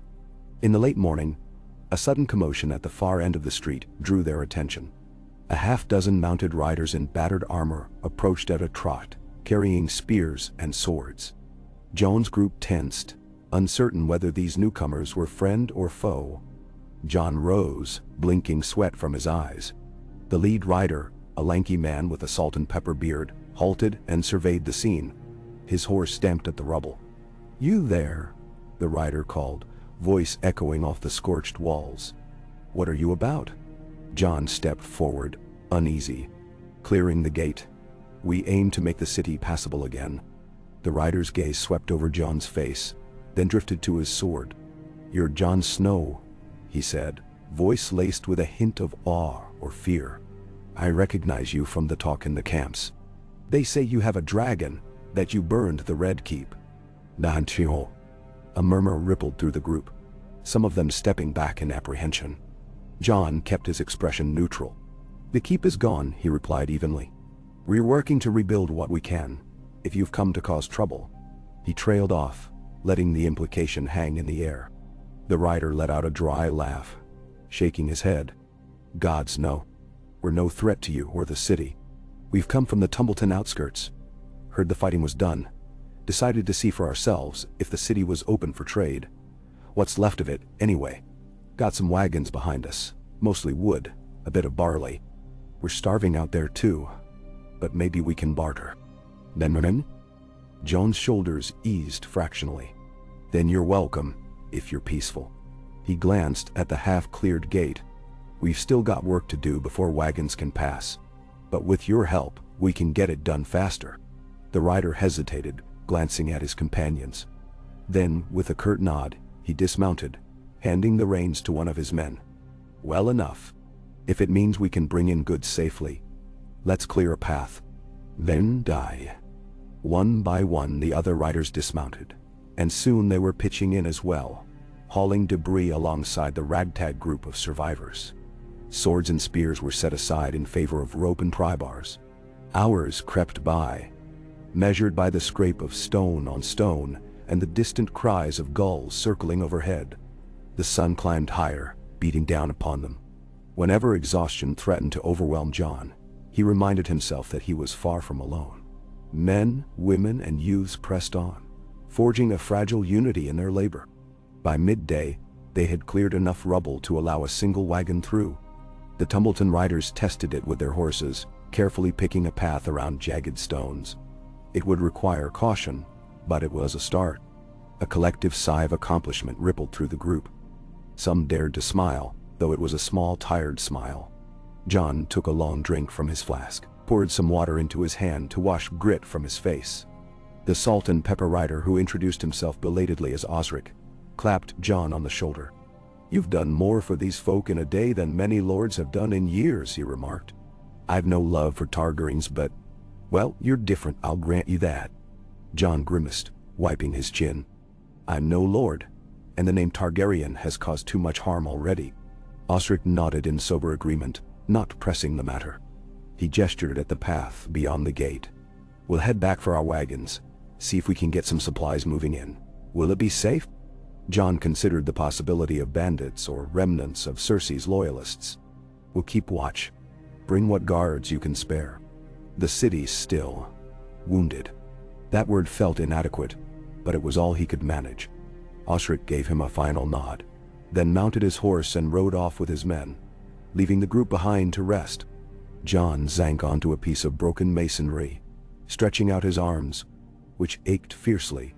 Farah sat nearby, nursing a bruised shin. The older woman with graying hair in the turnip basket rummaged for something else edible. But her supplies were exhausted. A quiet sense of camaraderie hung in the air, fragile yet real. Just as John was considering returning to the inn, he saw Tyrion approaching, weaving through the partially cleared roadway. The dwarf's brow glistened with sweat, and he leaned on a walking stick. When he reached Jon, he took in the sight of the open gate, lips parting in faint astonishment. "Well done," Tyrion breathed. "I thought it would take days to do this much." Jon shrugged, though a small spark of pride touched him. Plenty of willing hands, once they realized it was for them as much as anyone. Tyrion nodded. "And so it begins. A city that might rebuild itself without a tyrant's lash. Who would have believed it?" His gaze settled on Jon, a question lurking there. "You're exhausted. You should get some sleep, or you'll be of little use to anyone."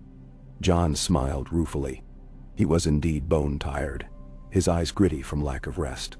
But some inner part of him still flinched at the idea of letting his guard down, of drifting into sleep, and facing the nightmares that waited. The memory of Daenerys' final breath clung to him like a curse. Still, he recognized Tyrion's logic. He might collapse sooner than later if he didn't find some respite.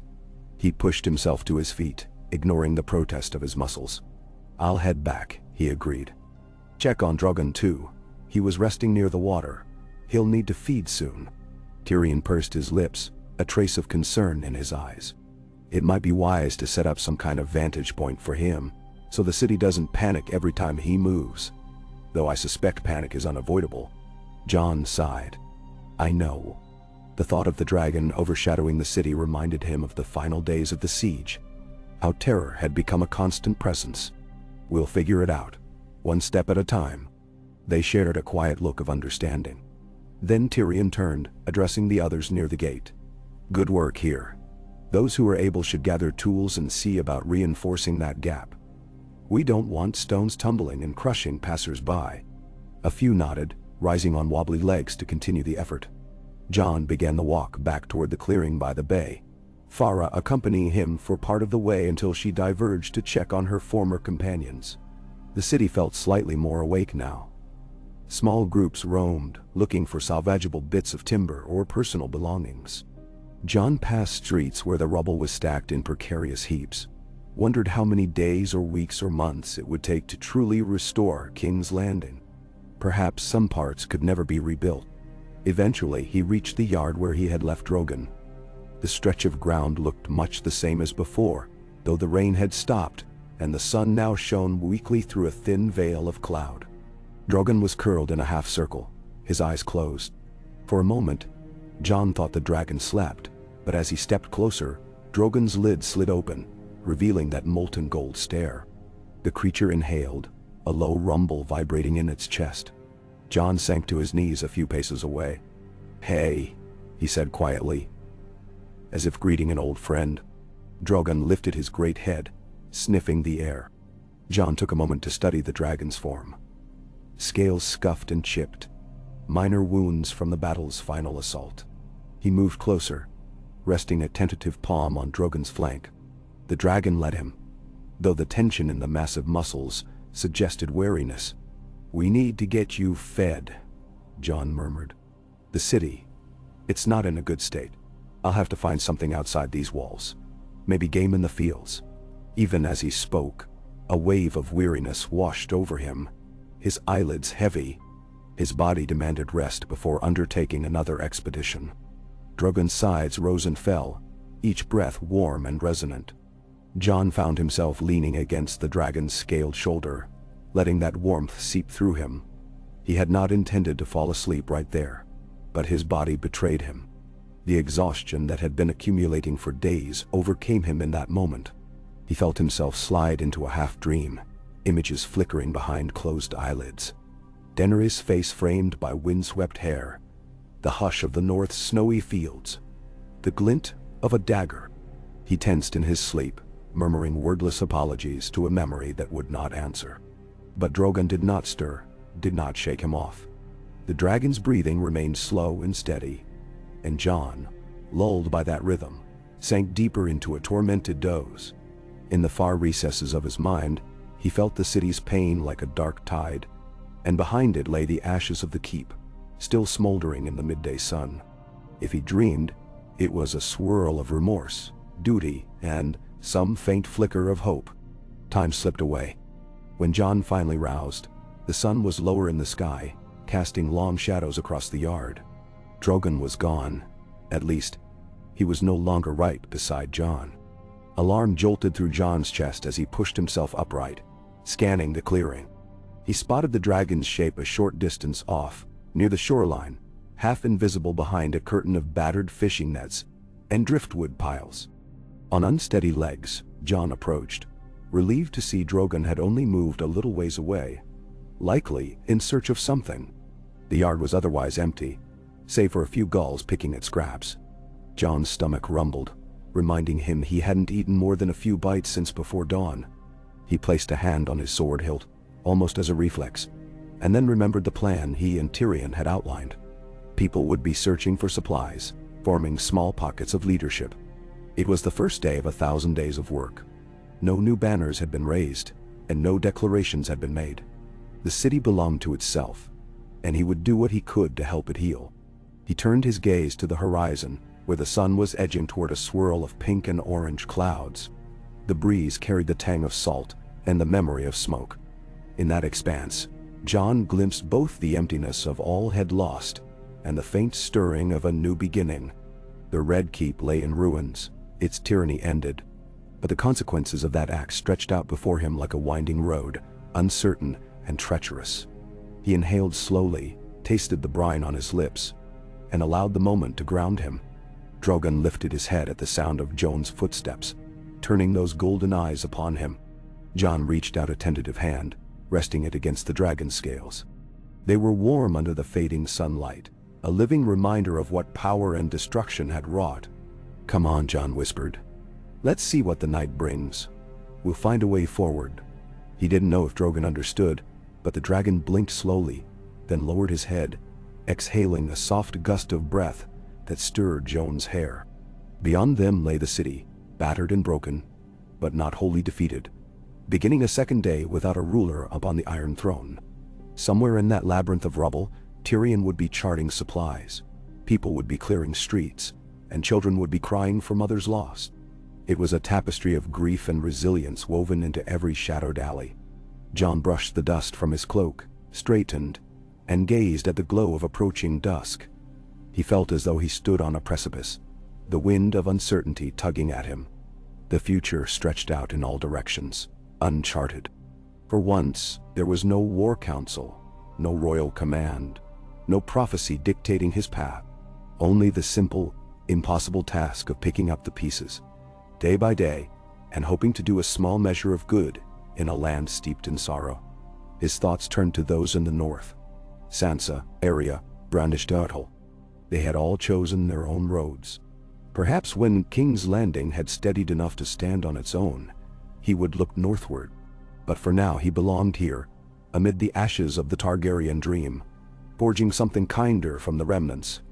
No more kings, no more queens, only the people struggling to heal. He took a step toward the water, beckoning Drogon to follow. The dragon came, wings rustling. The sky was streaked with a vivid orange that reflected in Drogon's dark scales. Jon recalled the first time he had touched the creature. How impossible it had seemed. Now, their bond felt strangely like the only anchor he had left. He would find food for Drogon, speak with Tyrion about the next day's tasks, share what meager supplies they could gather with those in need, then perhaps sleep in fitful snatches, haunted by the memories he could never outrun. And in this cycle of small gestures, he would try to atone, not in grand proclamations but in the quiet labor of serving a city that had been ravaged by illusions of glory. If there was any chance of forging a better tomorrow, it would begin with that daily choice, that daily burden. Drogon unfurled his wings and let out a low, rumbling cry, as though challenging the fading sun. Jon stood beside him, face turned into the breeze, feeling the swirl of warm air from the dragon's breath. They had burned the Red Keep to ash. Now the question was whether the realm would finally be free of the fires of conquest or forever haunted by them. Though no answer came, Jon squared his shoulders and moved forward. Step by step, breath by breath, he would try to heal what was broken. In the quiet that came as dusk settled, he silently swore to walk this uncertain path until he could be sure the city would no longer crumble under the weight of old sins. Perhaps someday he might find a measure of peace. But for now, there was only work to be done, and a wounded world that needed more than any one man or dragon could give. Even so, he would give what he had. In that promise, he found a small flicker of resolution, a dim light against the gathering night, as the final embers of the Red Keep's destruction cooled in the distant sky. John gazed out over the water, watching as the last sliver of daylight slipped behind the city's broken skyline. The orange glow along the horizon gradually shifted to a muted violet, and the air cooled, carrying the briny smell of the sea. Drogon's steps made the ground tremble softly as he plodded closer, his long neck craning toward the shallows as if curious whether anything stirred beneath the surface. John, feeling an ache in every muscle, let out a measured breath and dipped a hand into the bay. The water was cold enough to numb his fingertips, but he splashed some on his face, hoping to clear the weariness from his mind. The day had been a whirlwind of effort, clearing the gate, tending to the wounded who ventured from their hiding places, meeting small knots of survivors who huddled in what remained of the city's buildings. He'd lost track of how many times he was asked for guidance by folk who seemed torn between desperation and wavering hope. The hours bled together, every moment another reminder of how colossal the task of rebuilding truly was. But at least people were trying. They worked side by side, forgetting past allegiances, Lannister goldcloaks, Targaryen loyalists, half-starved villagers from the outskirts. For now, the only banner that mattered was survival. The tide had begun to ebb, exposing slick rocks and patches of seaweed. Drogon lowered his head, sniffing at a fish that flopped in the shallows. But when he snapped at it, the fish darted away, leaving only a swirl of water. John watched, feeling the corner of his mouth lift in a tired semblance of amusement. Though a single fish would scarcely fill Drogon's belly, the dragon's attempt reminded John that feeding such a massive beast was a problem he would have to solve. And soon. He recalled livestock herds in the Crownlands, but many had fled or been scattered by the war. The farmland near the Rosered might have some animals left, but it was a day's journey or more. Maybe the Tumbleton men who'd come earlier in the day could tell him something about the condition of those fields. John stood, his knees protesting, and patted Drogon's flank gently to draw the dragon's attention. Drogon fixed him with a questioning stare, nostrils flaring. In a calmer time, John might have felt awe at how such a monstrous creature allowed him to approach without hostility. Now, it felt like necessity.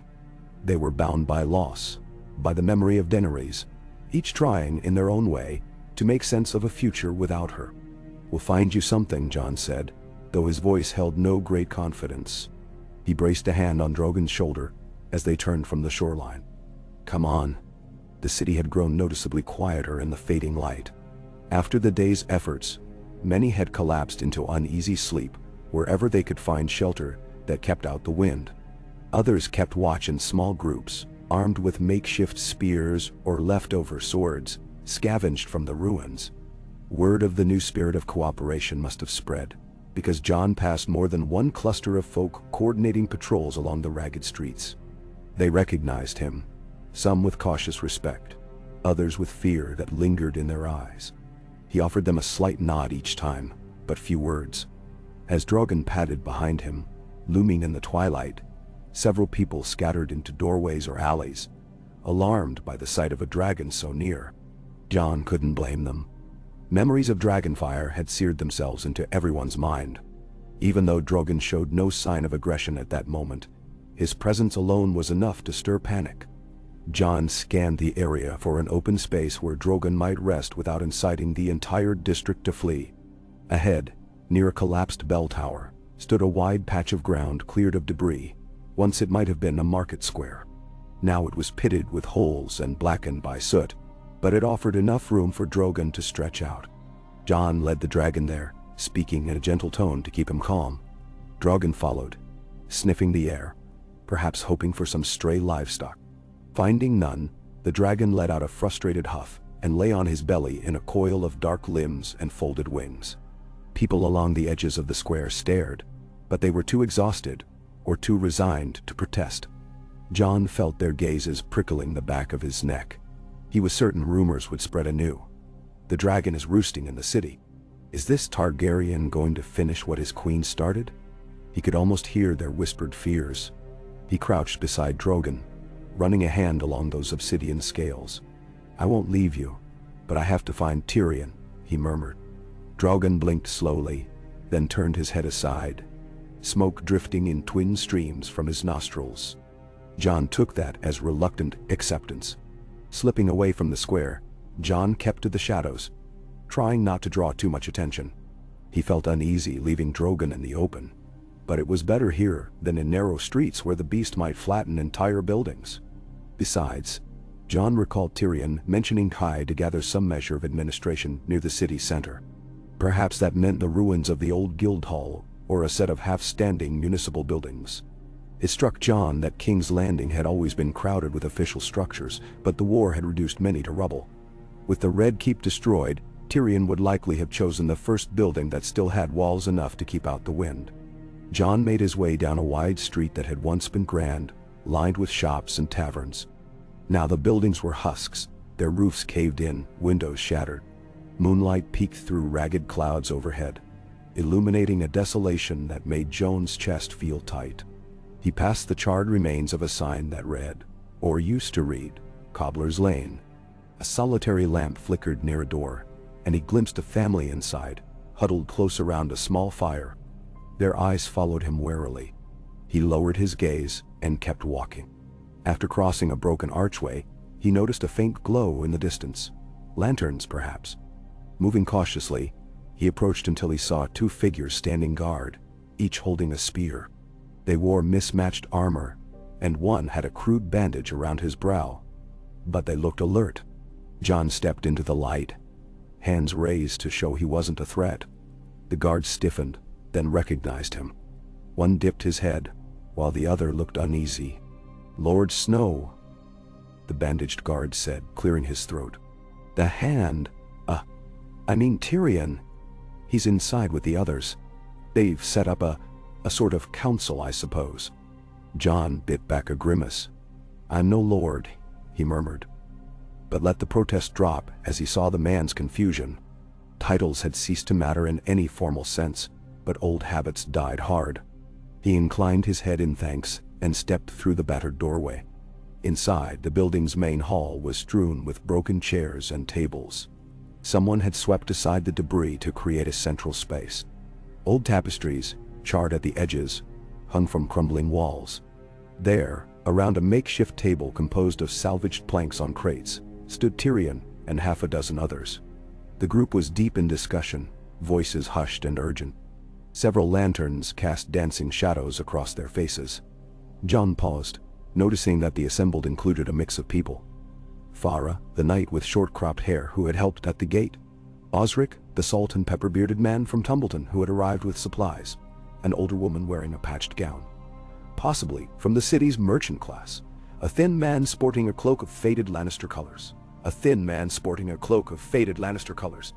Tyrion, standing on a small box to bring himself level with the table, seemed to be leading the discussion. The moment Jon entered, all heads turned his way. Tyrion's expression softened in relief. "Jon," he said, stepping down from his perch. "Good timing. We were just discussing tonight's patrols, possible trade routes, and how to manage what little supply has come in." Jon glanced around at the faces, many etched with exhaustion. They regarded him with curiosity, though not hostility. He nodded a greeting to Osric, who offered a polite dip of the head in return. Farah's expression was unreadable, but her posture loosened slightly, as if reassured by Jon's presence. The older woman in the patched gown was the first to speak. "We've got people counting on us for bread, fresh water, safety. But each day, more refugees straggle in from the countryside with nothing but empty bellies. We need more supplies," the scribe said, tapping a quill against the plank table. "We can't rely on Tumbleton alone. The roads to Duskendale might be open, but rumor has it bandits prowl the King's Road." Osric folded his arms, a troubled look crossing his face. That's true enough. Our last rider found a burned wagon a few miles out. No sign of who did it. If we lose more shipments to raids, None of us will eat. And then, no. John stepped closer, resting a hand on the table's rough surface. We need to organize escorts for the supply wagons, he said. His voice sounded low and rasping after the day's labor, but he pushed on. We can't field an army, but volunteers can keep watch and defend the caravans. Bandits thrive on easy prey. If we show we won't stand for it, they might scatter. Farah crossed her arms, nodding. I can handle a group of watchers, at least for the road that leads north. But we'll need more able-bodied fighters if the bandits are organized. Tyrion looked thoughtful, glancing around. There may be some among the city who have done soldiering. We'll have to arm them, and we'll need a blacksmith. The forges in Fleabottom are half burned, but maybe we can salvage something. Without better weapons or armor, we're just sending men to slaughter. The older merchant woman let out a ragged sigh. Too many ifs, too many variables. Her gaze flicked to John. We want the city to heal, but are we fools for trying? Maybe we should scatter, find safer towns. Start anew. Then a heavy silence followed. John recognized that undercurrent of despair, a sense that the horrors they had witnessed might be too great to overcome. He closed his eyes briefly, recalling all the times he had nearly given in to hopelessness. But if everyone abandoned King's Landing, the cycle of ruin would simply continue in other places. Perhaps that was the heart of it. He couldn't let the city's torment stand unchallenged. He drew a breath. When I was on the wall, he said softly, we had no guarantee we could hold against the wildlings or the White Walkers. But we held because we stood together. That's the only way. I can't promise we'll succeed. But if we abandon this city, the bandits win, and tens of thousands of survivors lose what little they have. Neon Tiru. Tyrion nodded, resting his forearms on the table. I'll speak to the blacksmith's apprentices. We'll see which forge can be resurrected. We'll gather volunteers for patrols and supply runs. It won't be easy, and many of us are on the edge of starvation ourselves. But if we can secure just one safe route, it might be enough to encourage trade from outside. He glanced at Osric. Your men from Tumbleton. Could they help us get word to other towns that the city is stable enough for commerce? Osric shifted his stance, scratching his chin. They might, but we'll have to offer them something more than promises. People out there are wary. We can start with small shipments, prove it's safe, and build from there. John nodded, running a hand through his hair. We'll do it step by step. And if any of the lords around the Crownlands remain, we can invite them to send aid. Though I doubt we'll see much from the likes of Lord Rosby or Stokeworth until they know it's safe. We might have to do it ourselves first. The group murmured agreement. Tyrion closed his eyes for a moment, as if mustering energy. All right, let's set the next steps. Farah, assemble a patrol for dawn. 8 men if you can manage it, more if possible. You'll secure the main road out of the city gates. Osric, gather some folks for a second group to comb the outskirts, watch for raiders. The rest of us will focus on the forges and distributing what meager supplies we have. Then we'll convene again by midday tomorrow. A sense of purpose seemed to solidify among them. Though it was tenuous, they exchanged tired nods. The scribe, with shaky hands, jotted notes on a torn piece of parchment. The merchant woman pinched the bridge of her nose, as if warding off a headache. Farah and Osric each seemed resolved in their tasks. Tyrion gave John a look that said wordlessly, "Are you all right?" John answered with a faint tilt of his head, "Perhaps." They broke off soon after, each pair drifting toward whatever shelter they had found for the night. Farah left to gather the watchers, Osric stepping out behind her. The scribe carefully rolled up his parchment, while the merchant woman trudged away in search of her family. John lingered, glancing at the broken ceiling overhead, where faint moonlight illuminated a cracked mural of the Seven. He wasn't sure if faith mattered at this point, but the worn faces of the painted gods seemed to watch him from the fragments of plaster. Tyrion cleared his throat, stepping closer. "I've found a corner in the next room. Not exactly a bedchamber, but it has a roof and a pallet of straw. You should try to rest." John managed a tight smile. "You as well. We've a long day ahead." "Lensiga." The dwarf nodded, his gaze flicking around the ruin. "Will you check on Drogon?" John's eyes clouded with concern. He's in the old market square. Not far. I'll head there, see how he's faring." With a shared glance of acknowledgement, the two men parted ways. Jon slipped out of the building and back into the night, which had settled fully now, with stars peeking through the dispersing clouds. The city felt eerily calm, as though bracing for the next blow. Here and there, small fires flickered. Campfires, lanterns, torches. No great bonfires or celebratory flames, only cautious beacons in the darkness. He returned to where he had left Drogon. The dragon was curled near a collapsed cart, apparently trying to sleep, though his tail twitched restlessly. A few curious onlookers had edged closer, their eyes gleaming in the faint light. Upon spotting Jon, they backed away. Jon waved them off politely, then approached Drogon. The dragon lifted his head, letting out a low rumble of recognition. Jon sat on the wet cobblestones beside him, leaning his back against a chunk of broken masonry. The day's events washed over him in a tide of exhaustion. He closed his eyes, letting the night air tease strands of hair across his brow.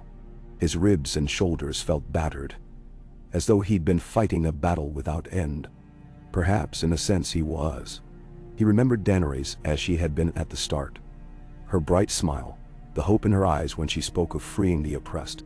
He recalled the swirl of her silver hair in the wind, the lilt in her voice when she whispered about the future.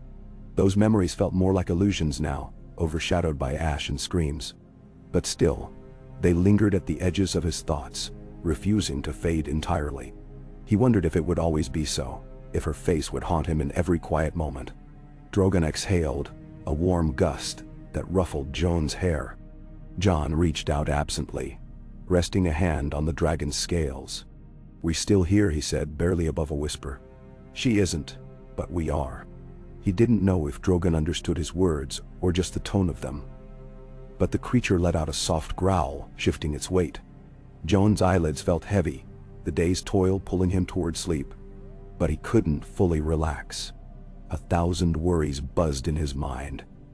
The city's supply lines, the fear in the populace, the bandits, the uncertain path forward. At some point, drifting between wakefulness and dozing, he heard footsteps. His hand flew to Longclaw's hilt, heart pounding, until he recognized the figure approaching. A young boy, no older than 10, clothed in tattered rags. The child stood at the edge of the market square, eyes huge with wonder and terror as he looked at Drogon. In his arms, he clutched a small bundle wrapped in cloth. He hesitated, then took a shaky step forward. Jon rose slowly, motioning for the boy to keep calm. "Don't be frightened," he said softly. Drogon, sensing Jon's tension, raised his head, but made no move to strike. The boy's eyes flicked between Jon and the dragon, then he held out his bundle. "Fish?" the child said, voice quavering. "My father caught them near the docks. Not many left, but I thought maybe the dragon could eat." Jon stared in surprise at the offering. A few small fish, glistening in the dim light. It was hardly enough to sate Drogon's appetite, but the gesture itself spoke volumes.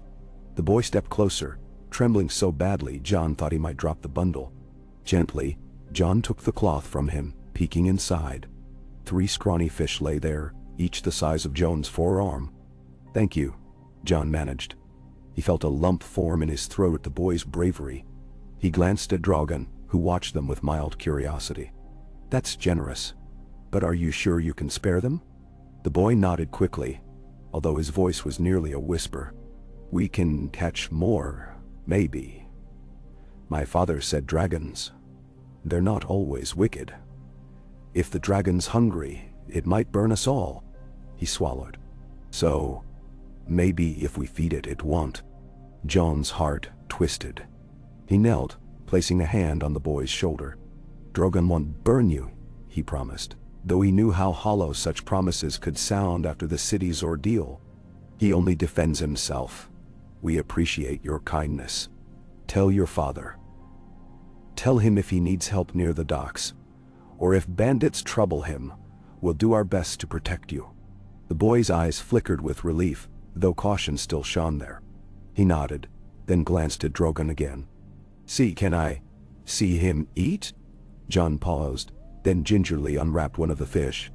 He tossed it forward, landing just in front of Drogon's snout.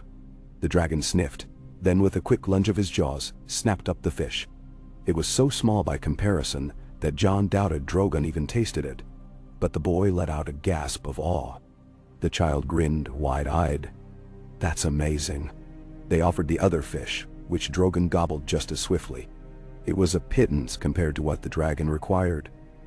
But for a brief moment, it bridged a gap of fear between the beast and the city's people. When the bundle was empty, Jon handed the cloth back to the boy. "Thank you," he said again. "Truly." The boy gave a shy nod.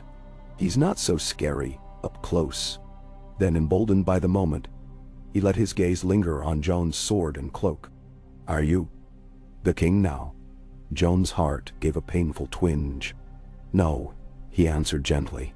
"There is no king here. Just people trying to help each other." The boy seemed puzzled, then shrugged. "All right. Well, good night, sir." He shot one last fascinated look at Drogon before scampering away into the darkness. Jon watched him go, exhaling slowly as the echo of footsteps faded. He felt a mixture of gratitude and grief swirl inside him. This was what the city needed. Small gestures of kindness, the bridging of fear, the slow replacement of terror with cooperation. It was a fragile thread, but if nurtured, maybe it would mend some of the wounds. Jon leaned against Drogon's flank again, letting the dragon's body heat warm him against the chill. Night pressed on. Jon drifted between uneasy dozing and half-wakefulness, his dreams haunted by conflicting images.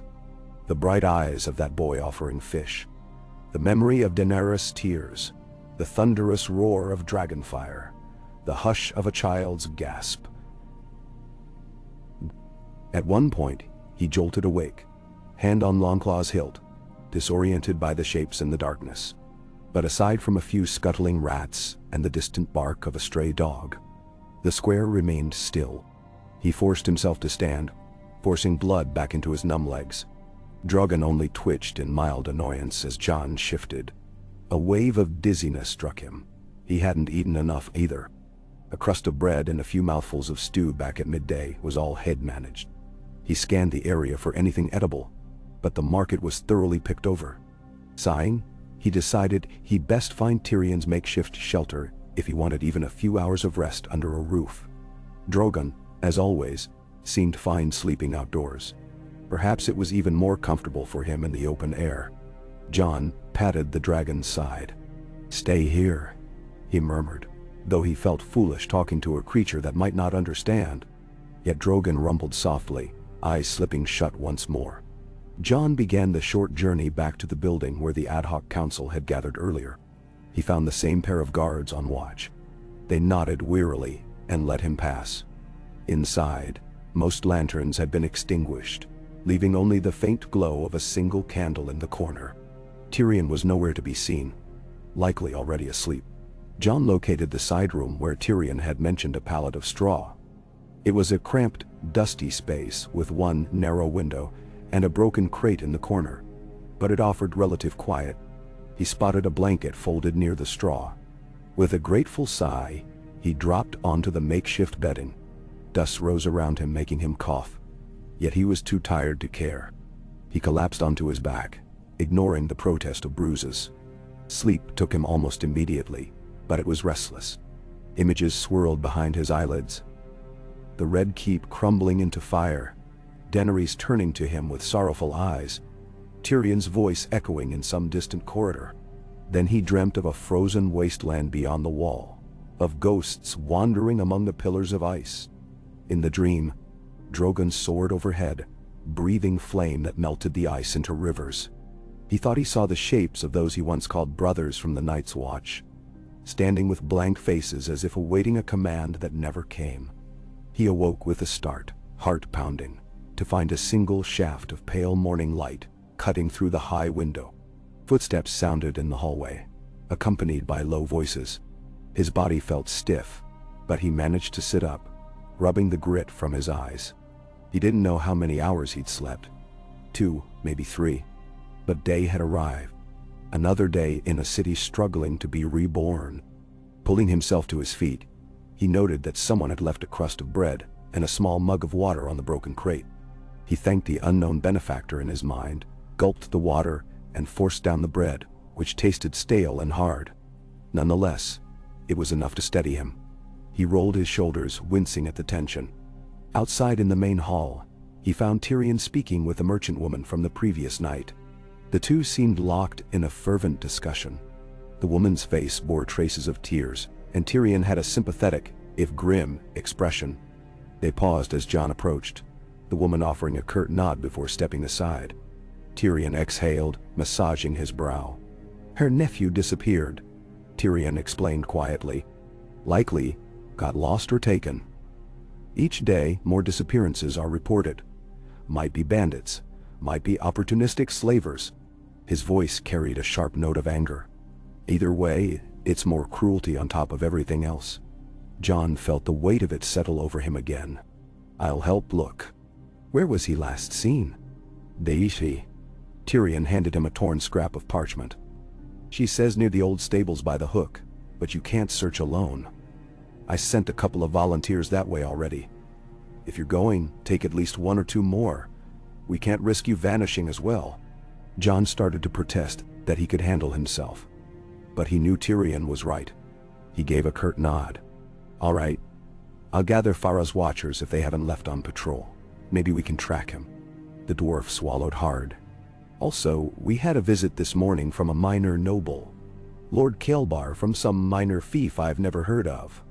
He demanded to know who sits the throne now. When he was told the throne doesn't exist anymore, he left in a huff, muttering about rightful rule.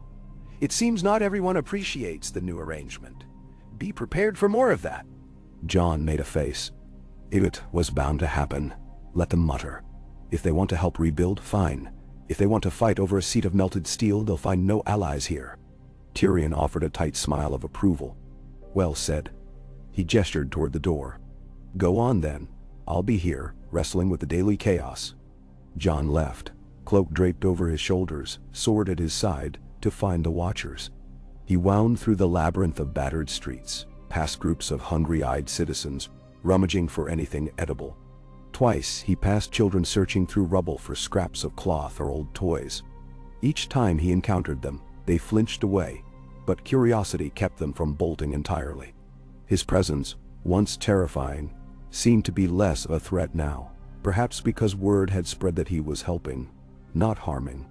Eventually, at the base of what had once been a modest guard tower, he found Farah's watchers preparing to head out for the day. The group was smaller than he hoped. 5 men, 2 women, each sporting mismatched armor, and carrying weapons that ranged from spears to sharpened farming tools. Farah, her short hair tucked behind her ears, oversaw them with the calm efficiency of someone who'd led men in desperate circumstances before. She noticed Jon and waved him over. We're going east, toward the Dothraki embankment that was left behind, she said. Some folks claim they've spotted leftover Dothraki riders scavenging, or maybe just wearing their leathers. If that's true, we need to know. Jon nodded, recalling the chaos when Daenerys' army had flooded the city. Some Dothraki might have remained behind, either cut off from their Khalasar or unwilling to follow Grey Worm once Daenerys was gone. They weren't necessarily hostile, but in a city so fractured, any armed group posed a potential threat. I'll join you, Jon said. But there's a missing child near the hook. We should look for him first. Tyrion sent a small party, but an extra set of eyes can't hurt. If we find nothing, we continue east. Farah looked at him for a moment, judging the request against her own priorities. She nodded. All right, you'll take half the group, check the hook. I'll take the other half, skirt around the east. We'll meet back at midday near the old sept. Is that fair? Jon agreed. They split into 2 squads. He ended up with 3 watchers, a tall, dark-haired man who introduced himself as Corin, a woman named Alia with a limp, and a wiry youth of about 17 who went by Marek. The day's first rays of sunlight glistened off battered armor as they moved toward the hook, a district that jutted out near the Blackwater. The stables once housed hundreds of horses for city guests, though many had been slain or released during the siege. As they walked, Jon felt the tension in the air. People had begun to stir. They eyed the watchers from windows or behind ragged curtains. Some had hope in their gaze, others distrust.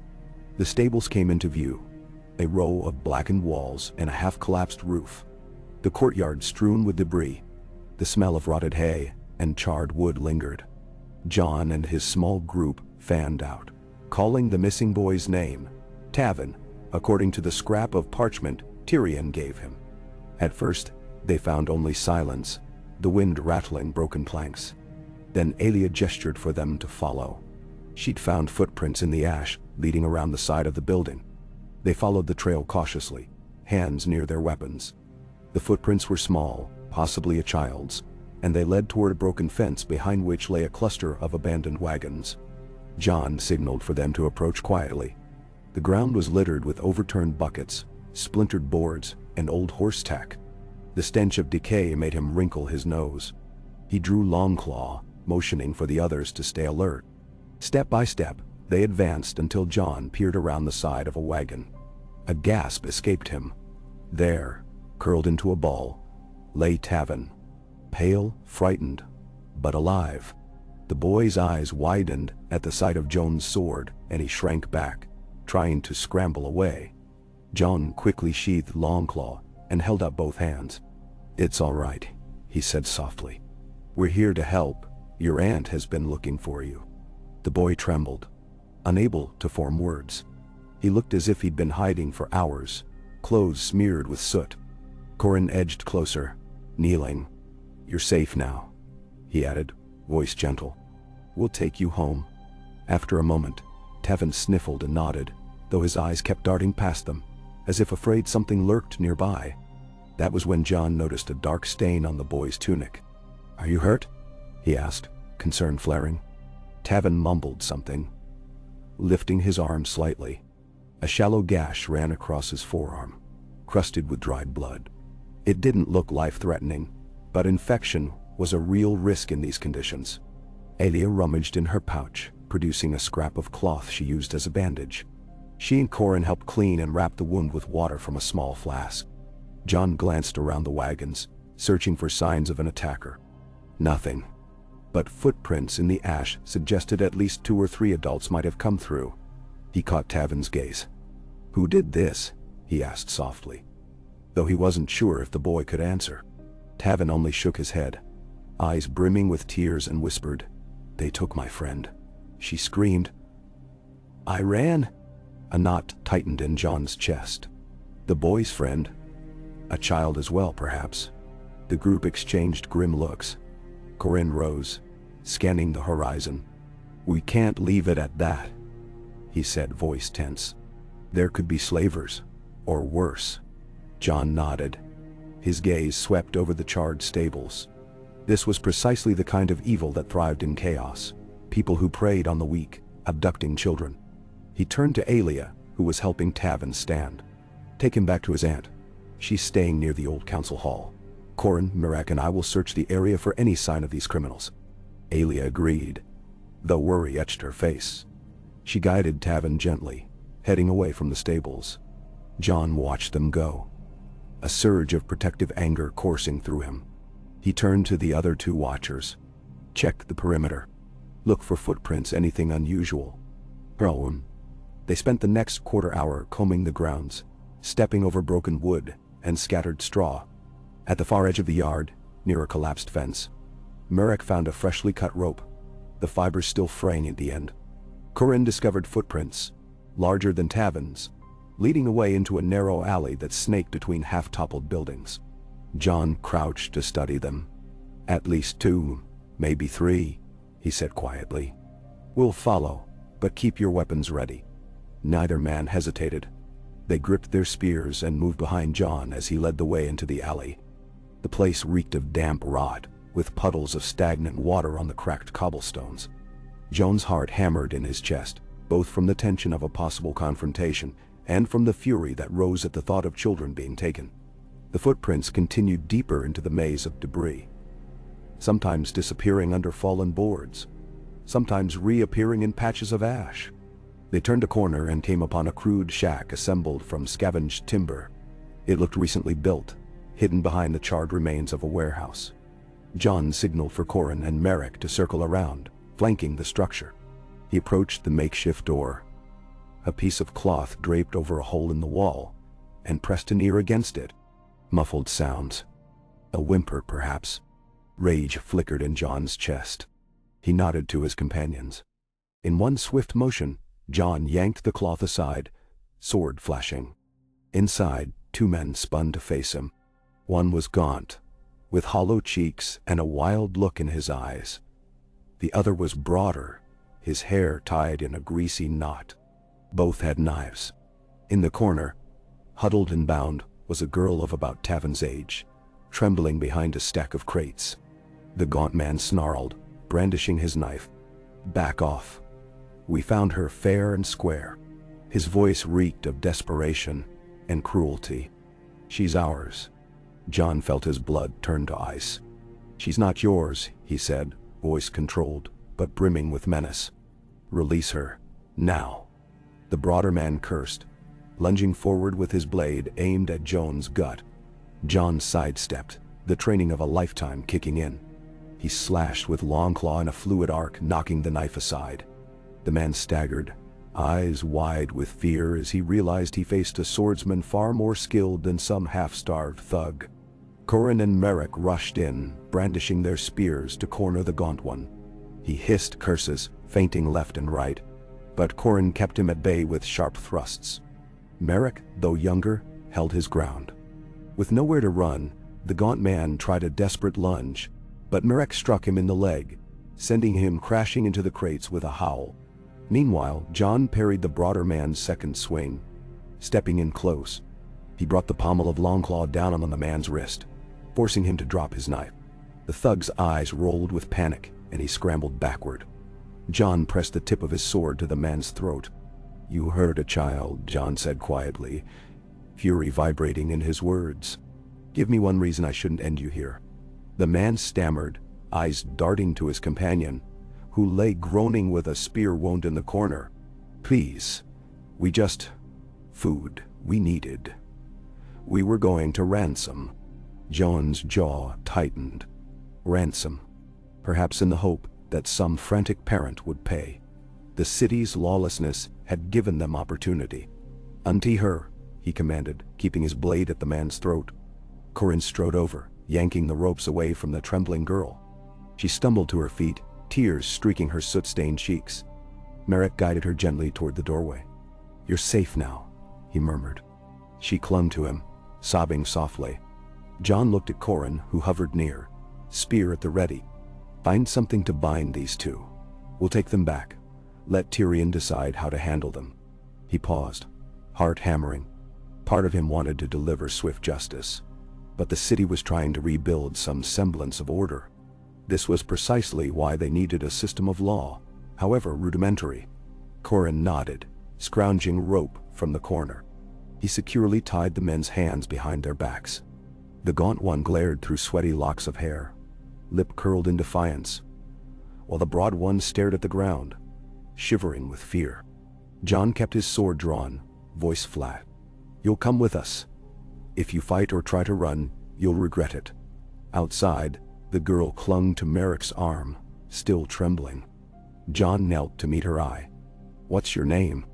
"Ada," she managed between shaky breaths.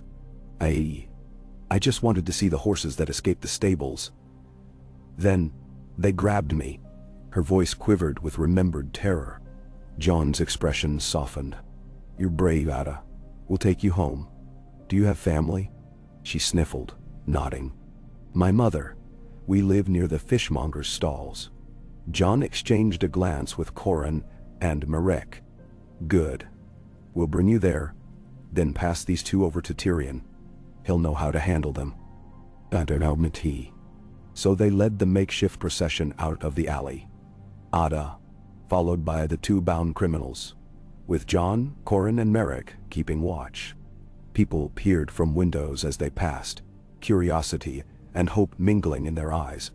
It was a small victory, but a victory nonetheless, that they had saved a child and taken criminals into custody. John hoped it might send a message to others who preyed on the vulnerable. The city was no longer a playground for their cruelty. They reunited with Aelia near the old council hall, where Tavin and his aunt anxiously waited. The relief in that woman's face was indescribable when she saw Ada and realized another child had been spared. She embraced Ada as if she were her own, tears slipping down her cheeks. The Watchers delivered the injured criminals to a pair of volunteer guards, who eyed them with disgust. Tyrion would likely attempt to form some kind of holding cell for them, perhaps an abandoned storeroom, or a stable that could be locked. It was rudimentary, but it was the seed of actual law in a city that desperately needed it. After ensuring Ada and Tavin were safely in carrying arms, Jon let out a long exhale. His shoulders trembled slightly from the release of tension. Corin clapped him on the back. "Good work, Snow. Feels good to save someone for a change." Jon offered a tired half-smile. "It does." He looked at the midday sun creeping toward its zenith, beating down on the damaged buildings. "We should report to Farah. Let her know what happened." The Watchers nodded. The group split, some returning to their patrol, while Jon, feeling drained, trudged across the city streets. Each step brought him closer to the smoldering reminder of what had happened days ago, though at least the acrid smell of burnt stone from the Red Keep had lessened somewhat. Debris was still everywhere, but teams of people were clearing it in small increments. The city was a patchwork of heartbreak and determination. At the old sept, he found Farah and her small squad finishing their own search. They hadn't encountered any Dothraki, but they had chased off a group of looters attempting to break into a wine cellar. She listened with interest to Jon's account of rescuing the girl, her expression set. "So some slavers have found an opportunity," she muttered, shaking her head in anger. "If we catch more of them, the city will want blood." Jon sighed. "We're trying not to revert to mob justice. Tyrion wants trials of some sort to prove we're not just another reign of terror. But in truth, the punishment might be severe. We can't let them think they can get away with it." Farah agreed, then waved her Watchers onward, tasks still to do before sundown. Jon parted ways, wandering toward the market square to check on Drogon. With each block, a sense of burden pressed more heavily on him. This was only the beginning.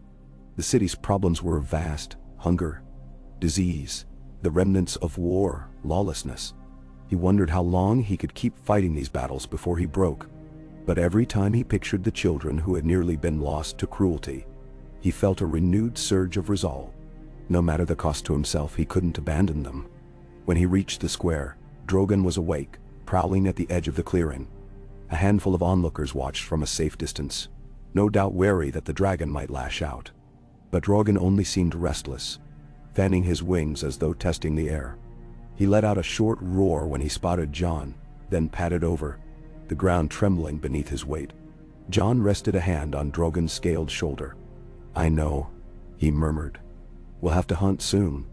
He could sense the dragon's hunger, a low burning frustration. Perhaps it was time to venture outside the city to find game.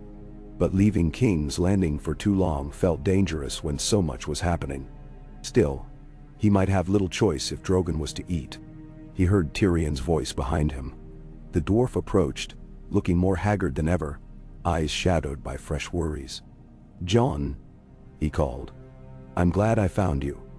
We have a situation." Jon turned, bracing himself. "What is it?" Tyrion's mouth set in a grim line. "The lords around the Crownlands have begun sending envoys. Small folks in the countryside also moved toward the city, some seeking aid, others seeking advantage. The rumor is that a Targaryen and his dragon hold the capital. They're demanding an audience, wanting to know who truly rules here. They want your word, one way or another." "None." Jon felt a headache brewing. "I've already told you, I don't want a throne." Tyrion nodded, raising a hand. Yes, I know. But they won't be satisfied with that. They're used to a system of monarchy. Telling them there is no throne might only breed chaos. We need a strategy, some form of leadership, even if it's not a king sitting on a seat of swords." Jon let out a humorless laugh, patting Drogon absent-mindedly. "You're saying they want a figure to bow to? Didn't we just destroy the seat that caused so much misery?" Tyrion's expression was mournful but determined. "The people want security. The lords want order. If we don't provide a clear answer, someone else will." Someone who might be worse. Perhaps we need a council, or a triumvirate, or something that at least gives them structure. Jon closed his eyes, dread forming in the pit of his stomach. He had signed no treaties, made no grand pronouncements, and yet here he stood, apparently the center of a realm's confusion. He felt Drogon shift beneath his hand, a living reminder of all that had led them here. Part of him wanted to laugh at the absurdity. He, who never wanted power, was being begged to define the future of the capital. "Let's call together those we trust," Jon said at last. "Varra, Osric, maybe some of the city's representatives, and we can meet the envoys. If they want to talk, we'll talk. We'll explain that the city is forging a new path free from tyranny." He paused, weariness weighting his voice. "If they won't accept that, then we'll deal with them as best we can." Tyrion exhaled, relief and uncertainty mingling. "All right, we'll arrange it. But be warned, some of these lords are cunning. They know how to twist words, how to sow doubt. They might test your resolve, or try to exploit any sign of weakness." Jon nodded. "So be it." He glanced at Drogon, who lifted his head to peer at Tyrion, a faint growl in his throat. "In the meantime, I need to ensure Drogon is fed. If we can find no livestock around the city, I'll take him hunting in the countryside. Perhaps that will give the lords pause. If they see a dragon overhead, they might choose their words carefully." "The Sindern." Tyrion mustered a weak smirk. "You always did have a knack for the dramatic, Jon." Jon's lips twitched in a mirthless smile. "It's not drama, it's necessity. But if it helps keep them honest, so be it." They talked a bit longer, hashing out details. Tyrion would gather a few representatives to greet the envoys in a neutral space, an old courtyard near the city's main gate. Jon would return within a day or two, hopefully with a sated dragon, and stand by to ensure no one tried to strong-arm them into old feudal ways. The city needed allies and resources, yes, but it did not need another despot or a petty lord seeking a crown. When plans were settled, Jon saw the look of deep fatigue in Tyrion's eyes and recognized it in himself as well. Day after day, they chipped away at impossible tasks, haunted by regrets and forced into burdens no one else could carry. Jon clasped Tyrion's shoulder briefly. "Get some rest if you can," he said. "We'll need our wits." Tyrion gave a stiff nod. "I will, though I doubt sleep will come easily." He turned and walked away, back stooped, disappearing into the shifting throng of survivors who meandered across the square. Jon stood still for a moment, hand resting on the hilt of Longclaw. Overhead, the sun crested its zenith, casting stark shadows against the rubble. The city's scars stretched out in every direction. He thought of the children saved that morning and the criminals taken into custody. Small victories in a war that had never truly ended. Now, the arrival of lords demanded a new sort of battle. One of politics, negotiations, and the shaping of a future unmoored from the past. He turned to Drogon, steeling himself. "Come on, boy," he murmured, though the dragon was no mere pet. "We're going hunting." He caught a flicker of curiosity in the golden eyes. Drogon huffed, as if acknowledging the plan. Jon advanced to the open space at the edge of the square, calling out to bystanders to keep clear. Most scrambled back, fearfully. Drogon spread his massive wings, the leathery membranes glinting dully in the sunlight, and let out a roar that shook the broken stones underfoot. Jon's heart pounded as he climbed onto the dragon's back, something he'd done before, but never without a sense of awe and trepidation. The watchers looked on, some in astonishment, others in dread. A hush fell, broken only by the rustle of Drogon's wings. With a great leap, the dragon launched skyward, claws raking the ground, wind snapping Jon's cloak. The city fell away beneath them, revealing the sprawl of devastation. A patchwork of collapsed buildings, scorched walls, half-repaired streets. Smoke still curled from distant fires. Jon guided Drogon in a wide arc above the rooftops, scanning for any sign of farmland that might have been spared. The wind whipped his hair, stung his eyes, but a grim determination kept him focused. If the city was to survive, so must Drogon. And if Drogon was to survive, He needed sustenance the city could not yet provide. They soared out over the gates, where Jon glimpsed men and women clearing rubble, carting stones away, forging a path for supply wagons. Far beyond, the rolling countryside beckoned, dotted with wooded areas and meadows. Jon aimed Drogon for a patch of forest that had, from a distance, the look of healthy greenery. With luck, there would be deer or boar. He felt a pang at the thought of what a dragon's appetite could do to local wildlife. But he had little choice.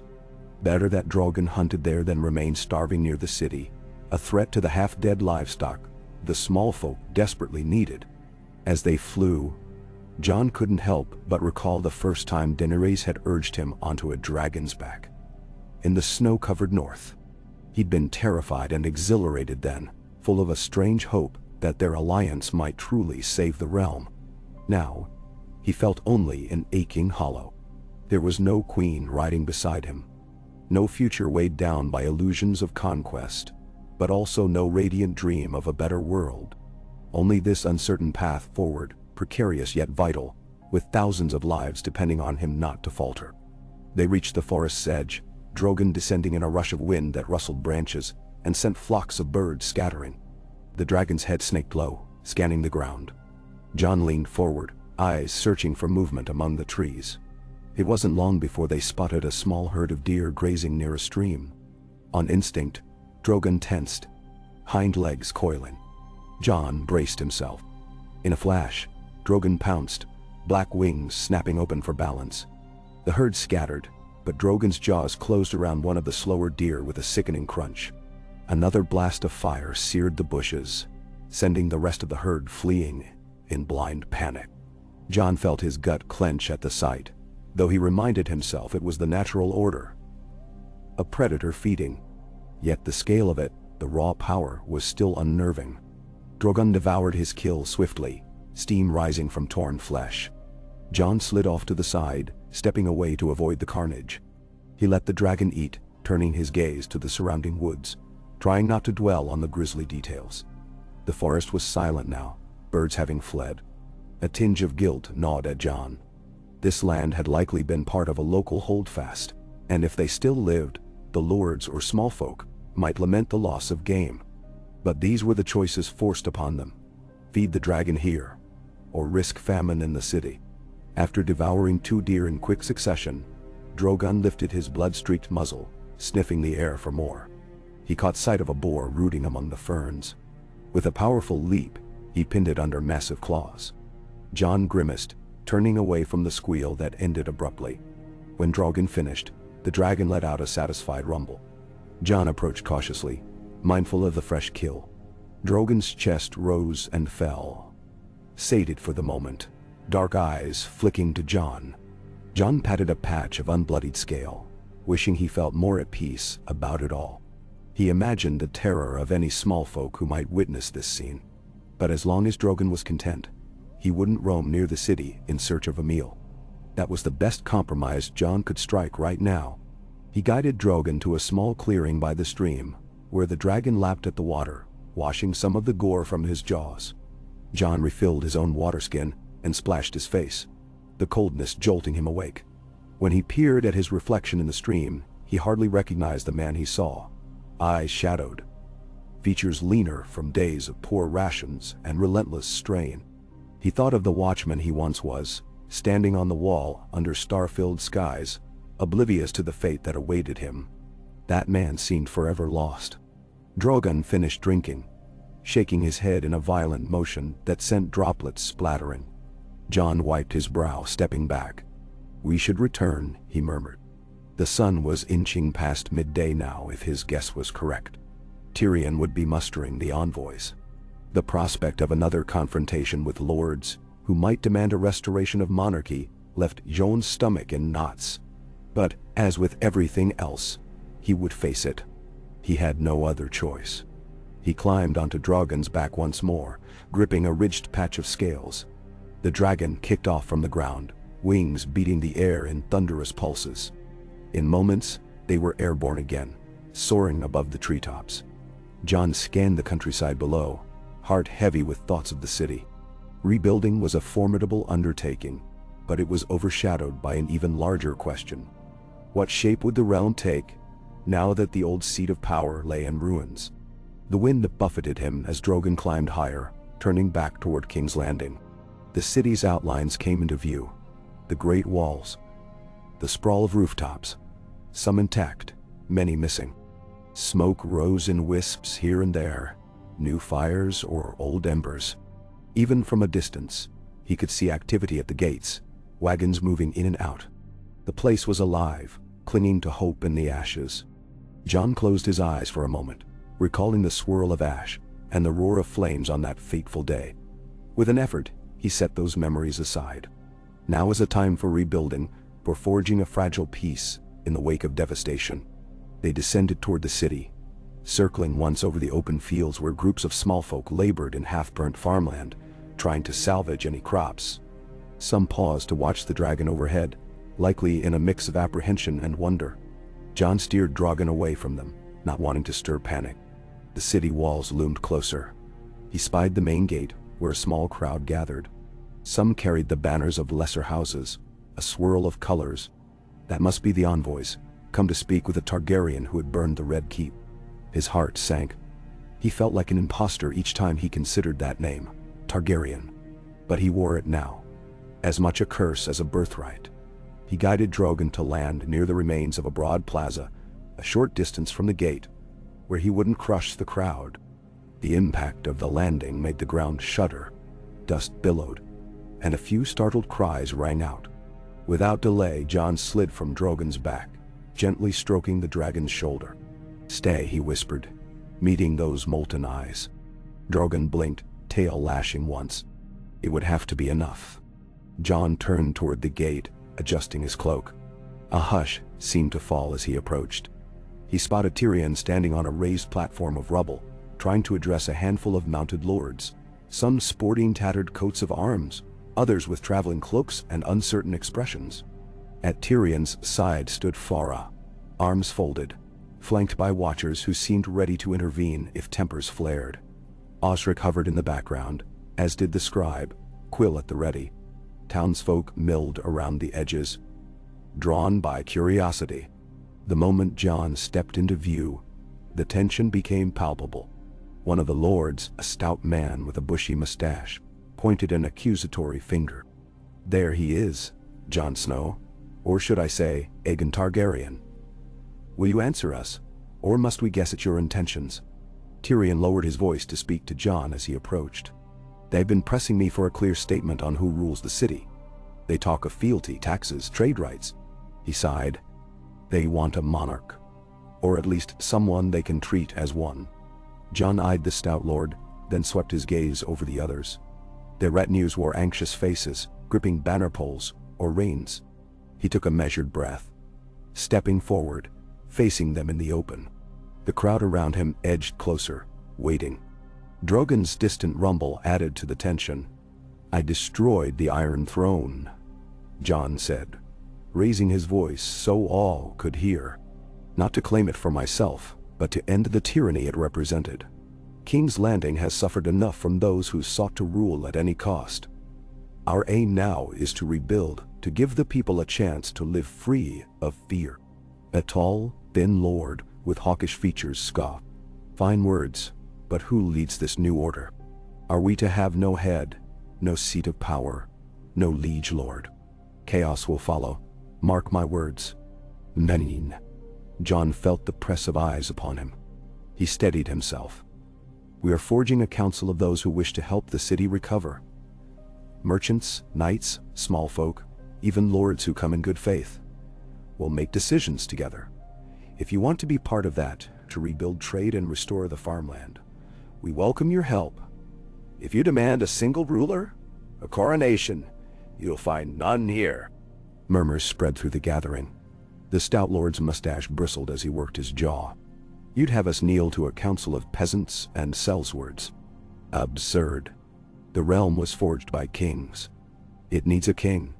"No," Tyrion interjected smoothly.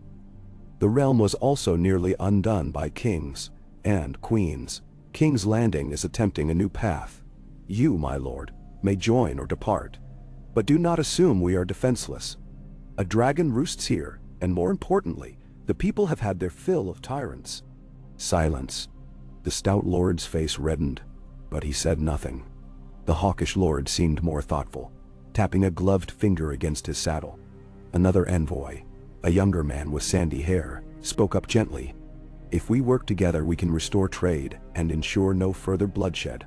My father's lands border the Roserad. We have mills and farmland. If the city needs grain, perhaps we can arrange fair exchange." Jon sized on that opening. "That's exactly what we hope for. Help us bring in supplies, we'll help clear the roads of bandits and see that trade flows again. Together, we can stabilize this region." A cautious optimism flickered in some faces, while others remained guarded. The tension in the air lessened a fraction. Tyrion nodded, stepping off the rubble to stand by Jon's side. "Shall we discuss terms?" In good faith, with no illusions of anyone proclaiming themselves king. The envoys exchanged glances, each weighing the shifting balance of power. Finally, the hawkish lord shrugged. "I'll hear your terms, dwarf. If it proves workable, I won't stand in the way." The stout lord said nothing, jaw clenched, but did not immediately leave. The younger man with sandy hair dismounted, holding his reins out to a retainer. "I'm willing to talk," he said. Jon dipped his head in acknowledgement. A wave of relief coursed through him, though he kept his guard up. This was only the first step in a dance of negotiations. Rivalries, grudges, and ambitions still lurked beneath the surface. But for the moment, no swords were drawn, no threats hurled. That at least was progress. He turned slightly, catching Tyrion's eye, and found a glimmer of encouragement there.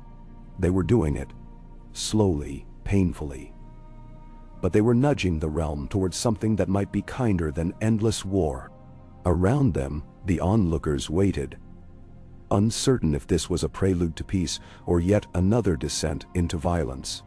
Jon inhaled, exhaled, then gestured for the lords to follow Tyrion and the Watchers to a calmer spot for talks. The day was hot, and tempers might flare again under the sun, but if they could keep to reason, perhaps a new chapter could be written. As the envoys filed in, giving wary looks at Drogon's distant silhouette, Jon took one last glance at the city. The rubble, the scorched streets, the haunted eyes of survivors. It was all there. An unvarnished testament to the cost of ambition. But among the ruins, men and women labored to rebuild. Children were being saved from slavers. Small folk offered fish to a dragon to keep the peace. Hope glimmered in the cracks of devastation. Jon set his hand the pommel of Longclaw, bracing himself for another round of careful diplomacy, of piecing together a future from jagged shards. Part of him wanted to flee to the quiet of the north, to vanish into the wild with Ghost and never look back. But duty wouldn't let him, nor would his conscience. He moved to join Tyrion and the envoys, each step a reminder of the vow he had made in the ashes of the Red Keep, to do what little he could to bring something better out of the ruin. A seaborne breeze swept across the plaza, stirring his cloak.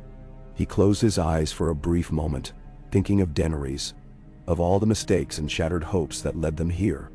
Then he opened them again, gazed steady, and walked forward into the uncertain dawn of a realm without a throne.